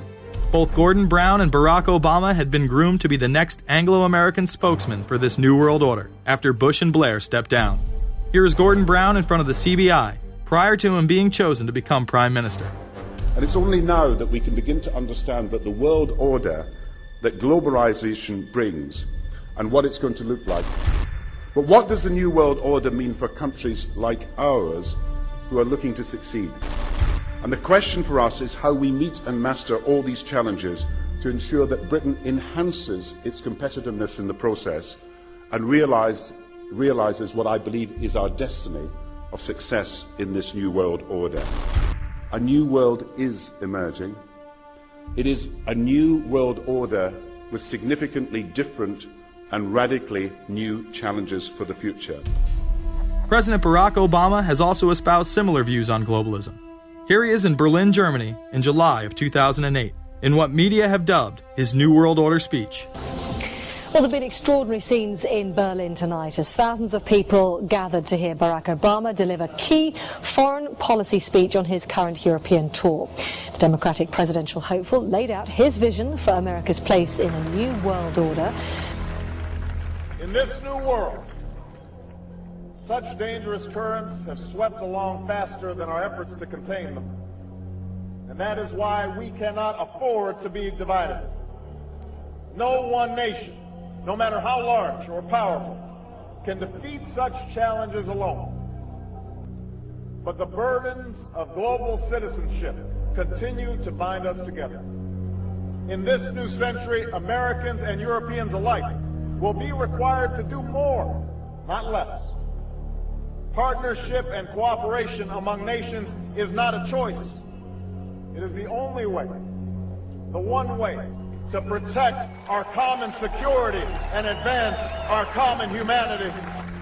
That is why America cannot turn inward. That is why Europe cannot turn inward. America has no better partner than Europe. Now is the time to build new bridges across the globe as strong as the one that binds us across the Atlantic.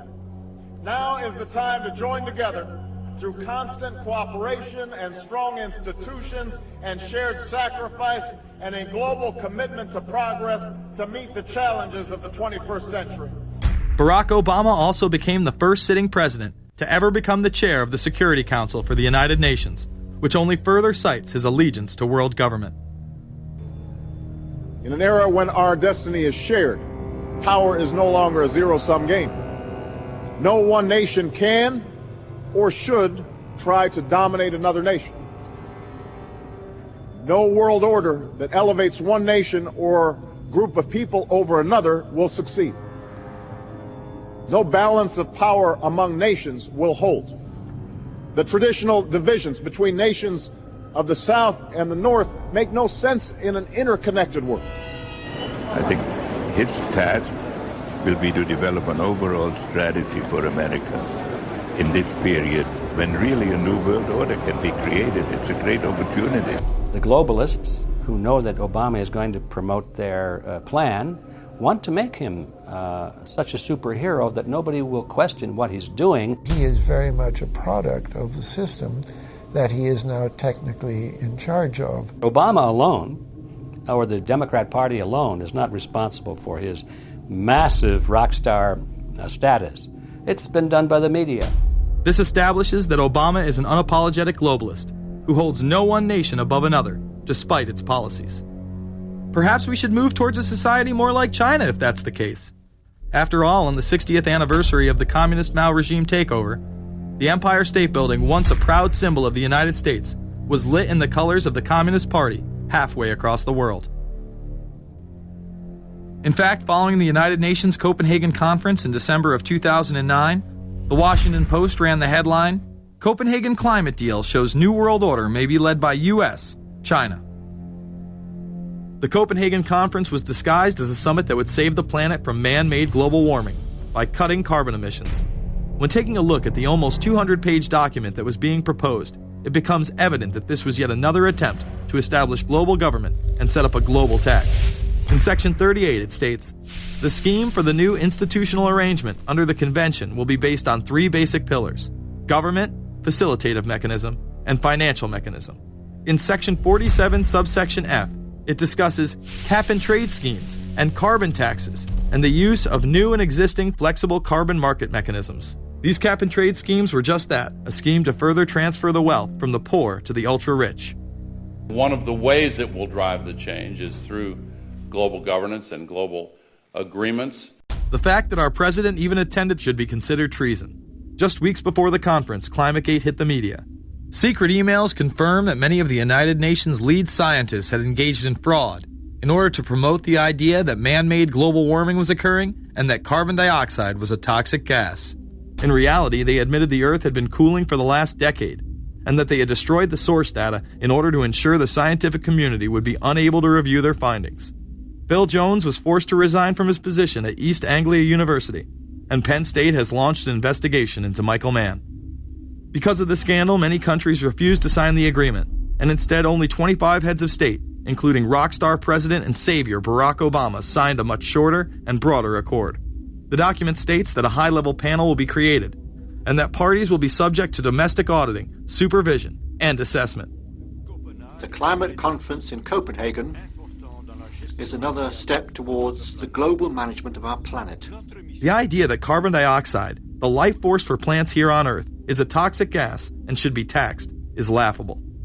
There have been numerous periods of time in which the Earth has had vastly more carbon in the atmosphere than present day. In areas where there have been volcanic eruptions which emit large amounts of CO2, plants have benefited, and there is no negative impact on the surrounding environment, as well as indigenous people from the excess carbon dioxide. The globalists promote this theory to keep mankind in fear, not only for the establishment of a global government and a global carbon tax, but the literal control of the entire planet. An even darker side to the scam of man-made global warming exists. In reality, it's about population control. Ted Turner reveals himself here in this interview with Charlie Rose. We've got to stabilize the population. When I was born, there were so what's wrong with the population? I mean, with too many people. That's why we have global warming. We have global warming because too many people are using too much stuff. We've got to stabilize population on a voluntary basis. Everybody in the world's got to pledge to themselves that 1 or 2 children is it. Not doing it will be catastrophic.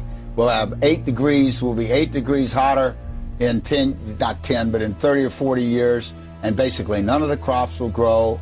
Most of the people will have died, and the rest of us will be cannibals. Civilization will have broken down. What the few people who are left will be living in a failed state like Somalia or Sudan, and living conditions will be intolerable. The droughts will be so bad there'll be no more corn growing. Not doing it is suicide. Unbelievably, when Turner met with other globalists, David Rockefeller, Warren Buffett, Bill Gates, Michael Bloomberg, and even Oprah Winfrey to discuss population control, they were portrayed as superheroes. Behind closed doors on this New York campus, a secret gathering of some of the world's most powerful people. Gates, Buffett, Bloomberg, Winfrey. It was like the Super Friends. In the great hall of the Justice League, there are assembled the world's 4 greatest heroes. Together with others at the meeting, including George Soros, Ted Turner, David Rockefeller, they're worth more than $125 billion. The new Superman and Wonder Woman, the super rich friends, not fighting bad guys, but fighting for good nonetheless. Would a superhero call for a one-child policy? Would a superhero call for population control? In a recent interview, he claims that 2 billion people would be ideal. That means 4 billion plus must die to accommodate a man who owns more acreage than anyone else on the planet. Let's not forget that Ted Turner is the president of the United Nations Foundation. There are countless examples of how we are being indoctrinated to accept these kind of conditions and believe that man and his activities are the problem. From the promotion of climate cops, we're the carbon cops and we're on the lookout for energy wasters, to phony liberals and conservatives getting together to promote climate change. Hell, let's face it, we're polar opposites. We couldn't be further apart. I'm on the left, and I'm usually right. And we strongly disagree. Except on one issue. Tell them what it is, Reverend Pat. That would be our planet. Taking care of it is extremely important. We all need to work together, liberals and conservatives. So get involved. It's the right thing to do. Now there you go again. The New World Order will stop at nothing to achieve planetary dominance. Whether it be assassination, wars based on lies, and even a phony environmental movement. So it should come as no surprise that they have been tracking, tracing, and databasing our lives for years. Many people are aware that the Bush administration engaged in warrantless wiretaps on American citizens. What they don't understand is that it's come out in court that all the major telecommunications companies have been secretly storing every piece of data received from our phones and our computers and handing them over to the National Security Agency. You heard about the government secretly listening in on phone conversations without a warrant. But there is evidence that your email is also being tapped. The government has been intercepting most emails as part of its terrorist surveillance program. That program has been criticized as illegal because it's missing an important ingredient: search warrants. Several years ago, Klein says he came to suspect that AT&T had installed secret computer gear designed to spy on internet traffic at the request of the National Security Agency. This is just a small part of the picture, as AT&T was not the only company involved and emails were not the only issue. The NSA was installing Norris Insight systems, which are capable of monitoring billions of bits of internet traffic per second. It was also able to monitor any calls traffic through its system, all websites visited, all instant messaging, and separate types of transaction records.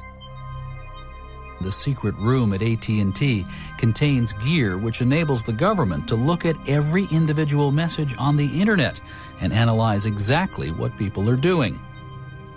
Here's another document. It mentions a company called Norris.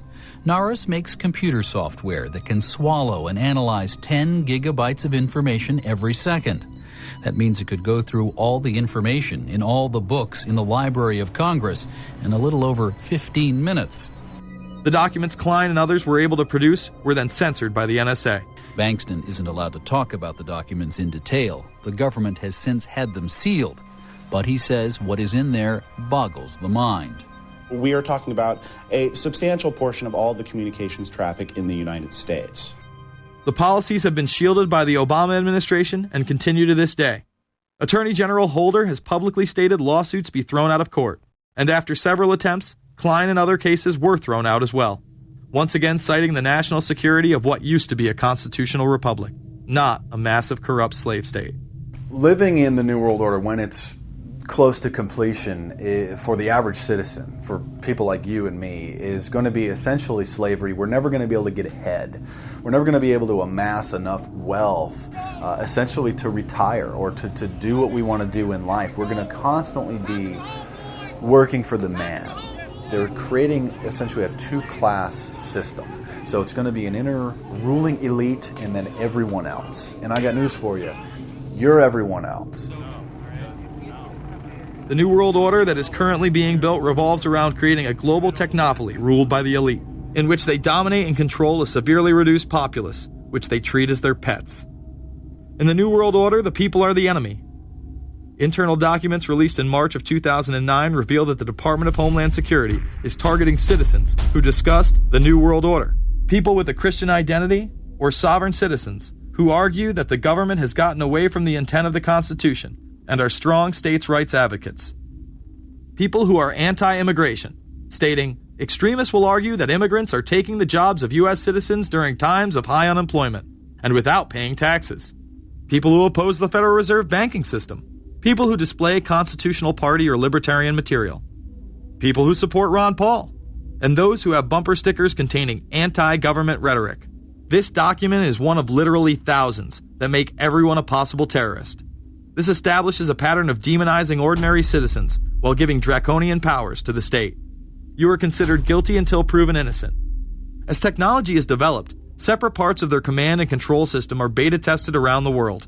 Here at home, Boy Scouts are being trained to take on returning veterans and disarm domestic extremists, while national programs such as City Year are training young people to serve the government. I am change. I am fierce. In the United Kingdom, it has been established there are over 4 million CCTV cameras. That is around one camera for every 14 citizens. Their purpose is not to solve crime, as it takes 1,000 CCTV cameras to solve just one crime. It is to create a tattletale society in which everyone is under constant surveillance by the state and those around them. The company Internet Eyes is now paying people to log on to the internet and watch CCTV cameras in real time as they turn in criminals for cash. Families deemed by the state to be unfit in England have now been put under 24-hour CCTV supervision in their homes. This program has plans for 20,000 families in England, which is to double in the next 2 years. Your every move in both your home and the outside world is under constant surveillance by a criminal elite who operate above the law. As we are constantly under the microscope, their activities remain in the shadows. Obama extended diplomatic immunity to Interpol with Executive Order 12,425, further empowering criminal behavior within our own government. In the Middle East, endless wars will continue. Under the Obama administration, we have sent tens of thousands of more troops into Afghanistan, all while the same network exposed in the Iran-Contra affair discussed earlier controls the opium trade. It was revealed in October of 2009 that the CIA had been funding puppet Afghani leader Hamid Karzai's warlord brother for the last 8 years. He is the lead opium dealer in the region. It seems the same cartel that was dealing drugs in the 80s and 90s never stopped. After all, how else could the government fund black operation programs across the board? The Karzai regime has whole sections of it which are drug-supported, and we can't touch it. We turned Afghanistan into the major supplier of heroin for the world. It happened under CIA supervision. This continues while many of the Taliban are literally on U.S. payrolls. Is there a possibility that we have Taliban employees? The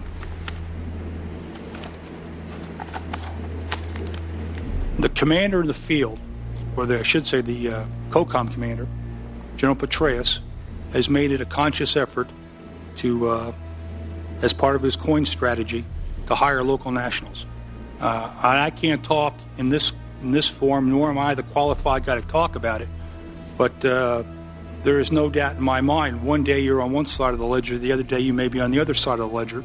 Biometrics have been instituted in both Afghanistan and Iraq, where individuals are subject to fingerprint devices, iris scanners, and electronic databases to screen local residents as well as DNA tests. This includes anyone within the populace of a combat zone. Someone has to go out there with the biometric registration equipment, take your iris scans, take your scans and get you registered in the system like that. As scary and tyrannical as these systems seem to be, none may be as dangerous as the implantable RFID microchip. Through various pretenses, including terror, security, and entertainment, the chip has been promoted and integrated into society. In 2001, following the 9/11 terrorist attacks, the Jacobs family became the first family to be injected with microchips in front of a live television audience. We have a Florida family who are really pioneers in a brave new world. They have volunteered to be the first ever to have microchip identification devices implanted into their body. After 9/11, I was really concerned with the security of my family. In 2004, the FDA approved the use of RFID technology to be implanted into human beings. However, studies dating back to the 1990s show the implantable microchip has been linked to cancer in animals, but this has not slowed the agenda of control. In Barcelona, trendies get chips in order to receive VIP status at the exclusive Baja nightclub. A simple swipe of the arm gets them in without a line, and it pays for their drinks too. The Mexican government also chipped employees for security measures in 2004. We were interested today to hear that more than 100 law enforcement officials in Mexico are having microchips implanted in their arms. The chips allow a person to be scanned, sort of like a cereal box at the supermarket checkout. Mexico's Attorney General and 160 of his deputies have had microchips implanted in their arms. It is to provide access, said the Attorney General, to the right people in exclusive areas. Today, aside from being promoted as a device that can save your life by storing all of your medical information in it, it is being promoted as the next generation tool for video gaming. Sega developer Yu Suzuki plans on developing gaming technology using implantable RFIDs. He states, people that have some sort of chips in their bodies, to be able to keep track of vital signs, so it doesn't have to be a scary thing. But you could put a sensor here, you know, a bit like the Matrix, as he points to his arm. It's not really something only in the future. Some people already have them, chips in their bodies. Suzuki is correct. It has never been easier to order a microchip online and implant it under your skin. Microchips implanted in your hand, arm, or shoulder is just the beginning. Some have already taken implantable brain chips that may enable the blind to see again, the deaf to hear, and much, much more, including the ability to download information directly into the brain and instantly communicate with anyone in the world, creating a worldwide mind. It's very interesting that the way that the New World Order is going is moving towards a system that is identical to that, whether it's going to be an implantable microchip, an RFID, a thumb scan, whether it's going to be some sort of a tattoo. Imagine a planet where every human being is required to be chipped at birth. This would be the final tool implemented in a command and control world government system, in which the elite rule the masses with total control of their lives. This is, of course, a terrible predicament for those of us who are convinced that this system is slowly but surely destroying this country and has to be changed. But we can't count on the elected presidents to do it, and we can't count on the elected Congress to do it. We somehow have to mobilize the technological resources of the internet to create some kind of new political force in this country. So is there anything else about the ruling class we should know? Politicians, business leaders, and media figures are often portrayed as pillars of morality while they describe themselves as Christian conservatives. Nothing could be further from the truth. In reality, many of the elite are groomed at a young age to take part in occult rituals. Those who attend Yale are indoctrinated into the Order of Skull and Bones, an elite secret society cloaked as a fraternal order. Yale University is 300 years old this year, and were you to visit its campus, you would see that it still has exotic clubhouses, which look like tombs where Yale's legendary secret societies meet. Their prestige and importance have largely evaporated, but the rituals are still a secret. And so when we heard that some enterprising characters had managed to spy on the famous Skull and Bones Society, we couldn't resist. Skull and Bones, people say it's a fraternity at Yale University, but it's really a postgraduate organization. So it was founded in 1832, and it's not like a normal fraternity. People don't pledge. These people choose who they want to come. So they do the recruiting. They recruit 15 people every year, people who they see are going to be powerful people in the future. So they're recruited when they're a junior in college.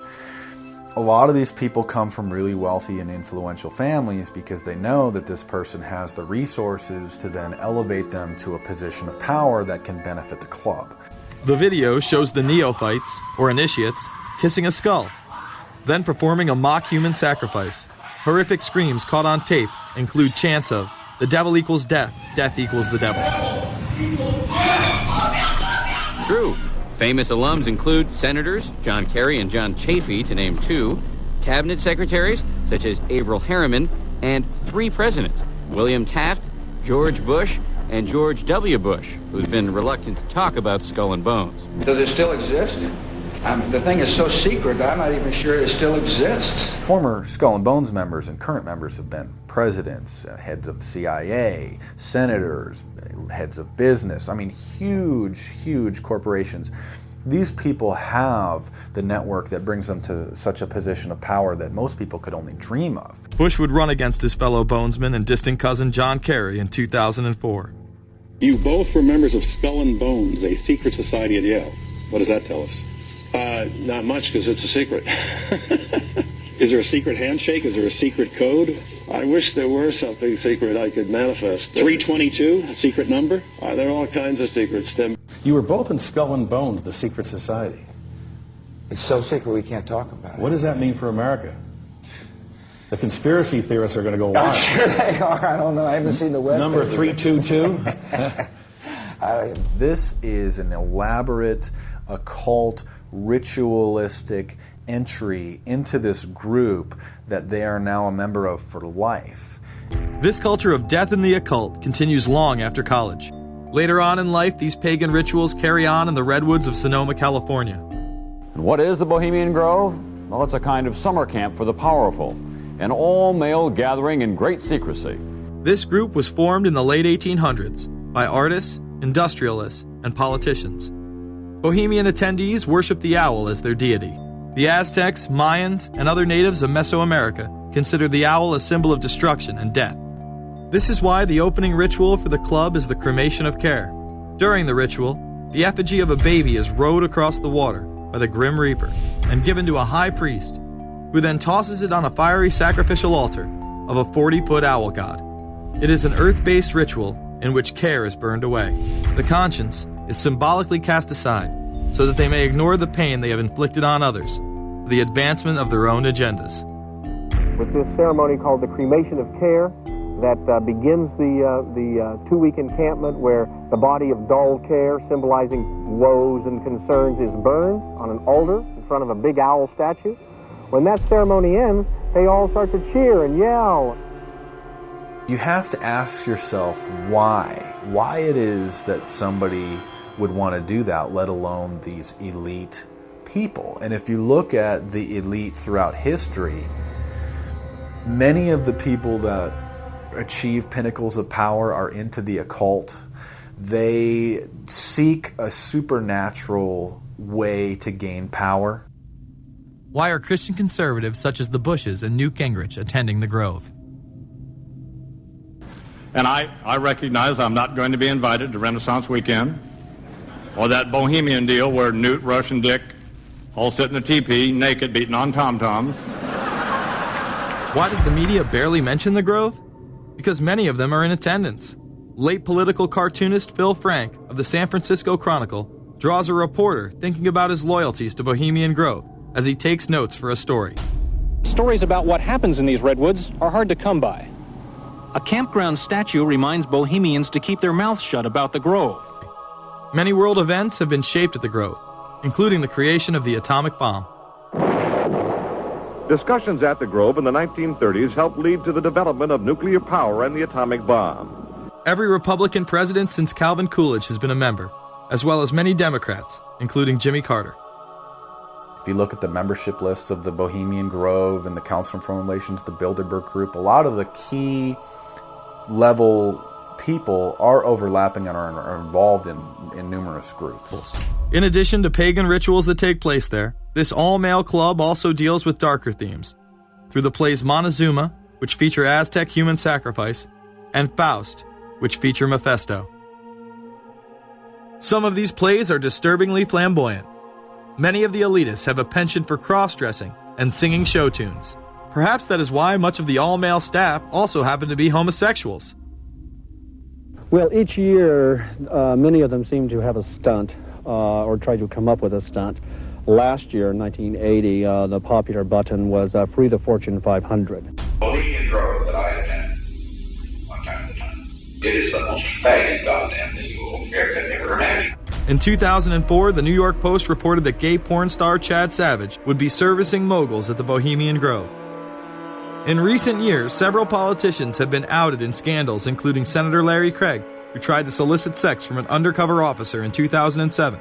Even more shocking, it was revealed in 2004 that right-wing blogger James Guckert, who had unprecedented access to the White House during the Iraq War, was actually Jeff Gannon, a madam and male prostitute for MilitaryStuds.com. During his 2 years writing for GOP USA and Talon News, Gannon officially made over 200 appearances at the White House. Oddly enough, over 24 of these visits would take place when there were no scheduled briefings. He failed to check in or out with the Secret Service on many other occasions, coming and going as he pleased. These type of activities are not new to the White House. In 1989, headlines involving callboys in the White House rocked the cover of the Washington Times. The Washington Times reported today that unidentified White House aides in the Carter, Reagan, and Bush administrations now are being investigated for using the services of a callboy ring. The paper reports that 2 of the male prostitutes were given a late-night tour of the White House last year. Hundreds of credit card receipts obtained by the Washington Times confirm that its clients were key officials of the Reagan and Bush administrations, military officers, congressional aides, and U.S. and foreign businessmen with close social ties to Washington's political elite. This ring extended beyond the White House and into Congressman Barney Frank's bedroom. Barney Frank, one of 2 openly homosexual members of Congress, acknowledged having used a male prostitute, whom he then hired as a personal employee. The man had keys to Frank's basement apartment on Capitol Hill. Frank paid him approximately $20,000 out of his own pocket to be his housekeeper and driver. But as first reported in today's Washington Times, the man was on probation for sex crimes and a drug conviction, and he ran a prostitution business out of Frank's home. Although Frank tried to claim ignorance, Stephen Goby, the prostitute in question, claimed that Frank was completely aware of what was going on, and was even receiving free and discounted sexual services. The fix seemed to be in. Frank was threatening members of Congress to remain silent prior to being exposed in this sex ring. Massachusetts Democrat Barney Frank, a homosexual, threatened to expose fellow congressmen he knew to be gay unless they stopped spreading rumors. Questions stopped and Frank walked away with a slap on the wrist. Some members of the Ethics Committee were disgusted. Do we tolerate, do we condone a member of this body who knowingly permits a house of prostitution to be operated out of his residence? You have just heard one of the most edited, selective garbage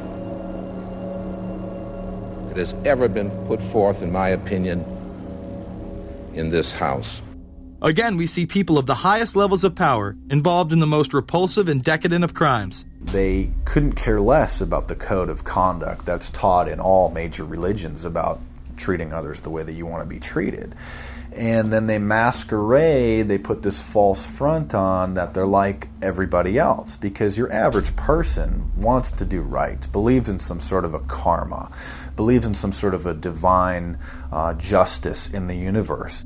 And so these people need to put on this front that they're like the average Joe in middle America, that they go to church every once in a while, and that they believe in an afterlife and a divine justice. And so they have to put on this front that they're like everybody else in order to get elected and to be accepted and to not have people look at them suspiciously, because if somebody goes around and openly admits that they were an atheist or that they were of some obscure religion, people aren't going to throw their support behind them as much, and they're not going to trust them as easily.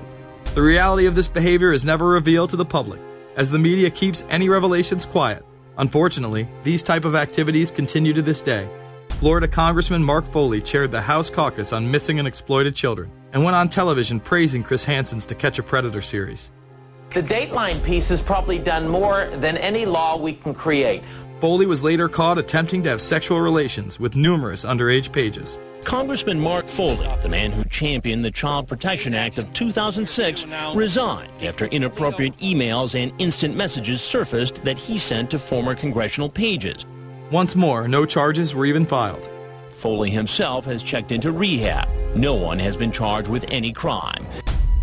The predator class acts like Roman emperors, indulging in excess that includes sex with young boys while portraying themselves as men of the Lord. The insanity is that we have allowed an interwoven elite criminal class to rule over us while posing as the saviors of the planet. We have learned they will stop at nothing to achieve their goals and are not held accountable for their crimes. They prey on the system rather than protect it. This is not a new world order of peace and prosperity. It is not a world government to save the earth. During difficult times, we must remain ever vigilant against seemingly positive solutions imposed to suit their aims. Crises there will continue to be. In meeting them, whether foreign or domestic, great or small, there is a recurring temptation to feel that some spectacular and costly action could become the miraculous solution to all current difficulties. We are threatened by a superclass that control the flow of information and hide technology from the public. The prospect of domination of the nation's scholars by federal employment, project allocations, and the power of money is ever present and is gravely to be regarded. We must also be alert to the equal and opposite danger that public policy could itself become the captive of a scientific, technological elite. It is time to put down the remote control, to turn off your Xbox, and start paying attention. It is time to step away from everyday luxuries and pop culture and take action against a monolithic, concentrated evil in order to save what's left of humanity. We must now trade in our apathy for action in order to defeat this invisible empire.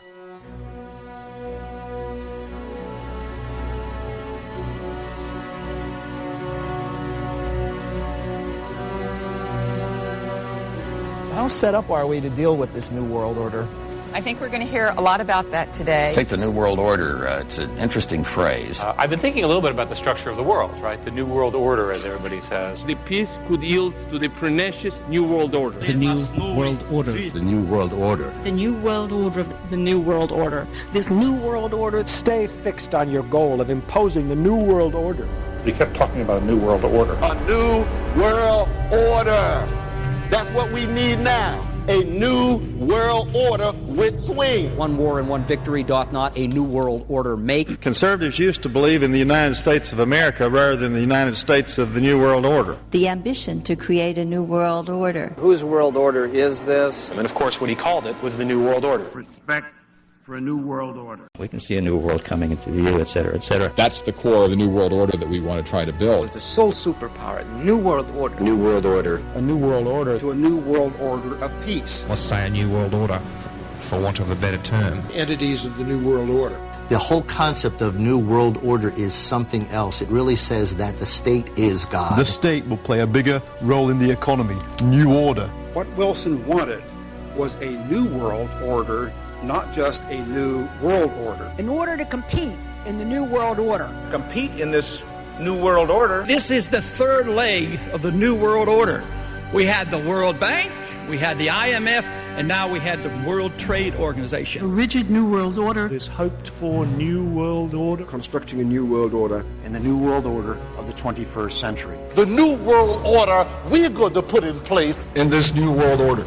In this new world order. The patriots in this country are not going to see their rights diminished in order to create a new world order. That President Bush has described as a new world order, which I share that we all share that same desire. A new world order is surely in the making here. Are we ready for the new world order? It's a timely and often controversial question. You don't hear a politician speak the way you do in America. It's about the future of Europe and a new world order. Mr. President, thank you so much, and I hope to have you again, and I hope to see you again.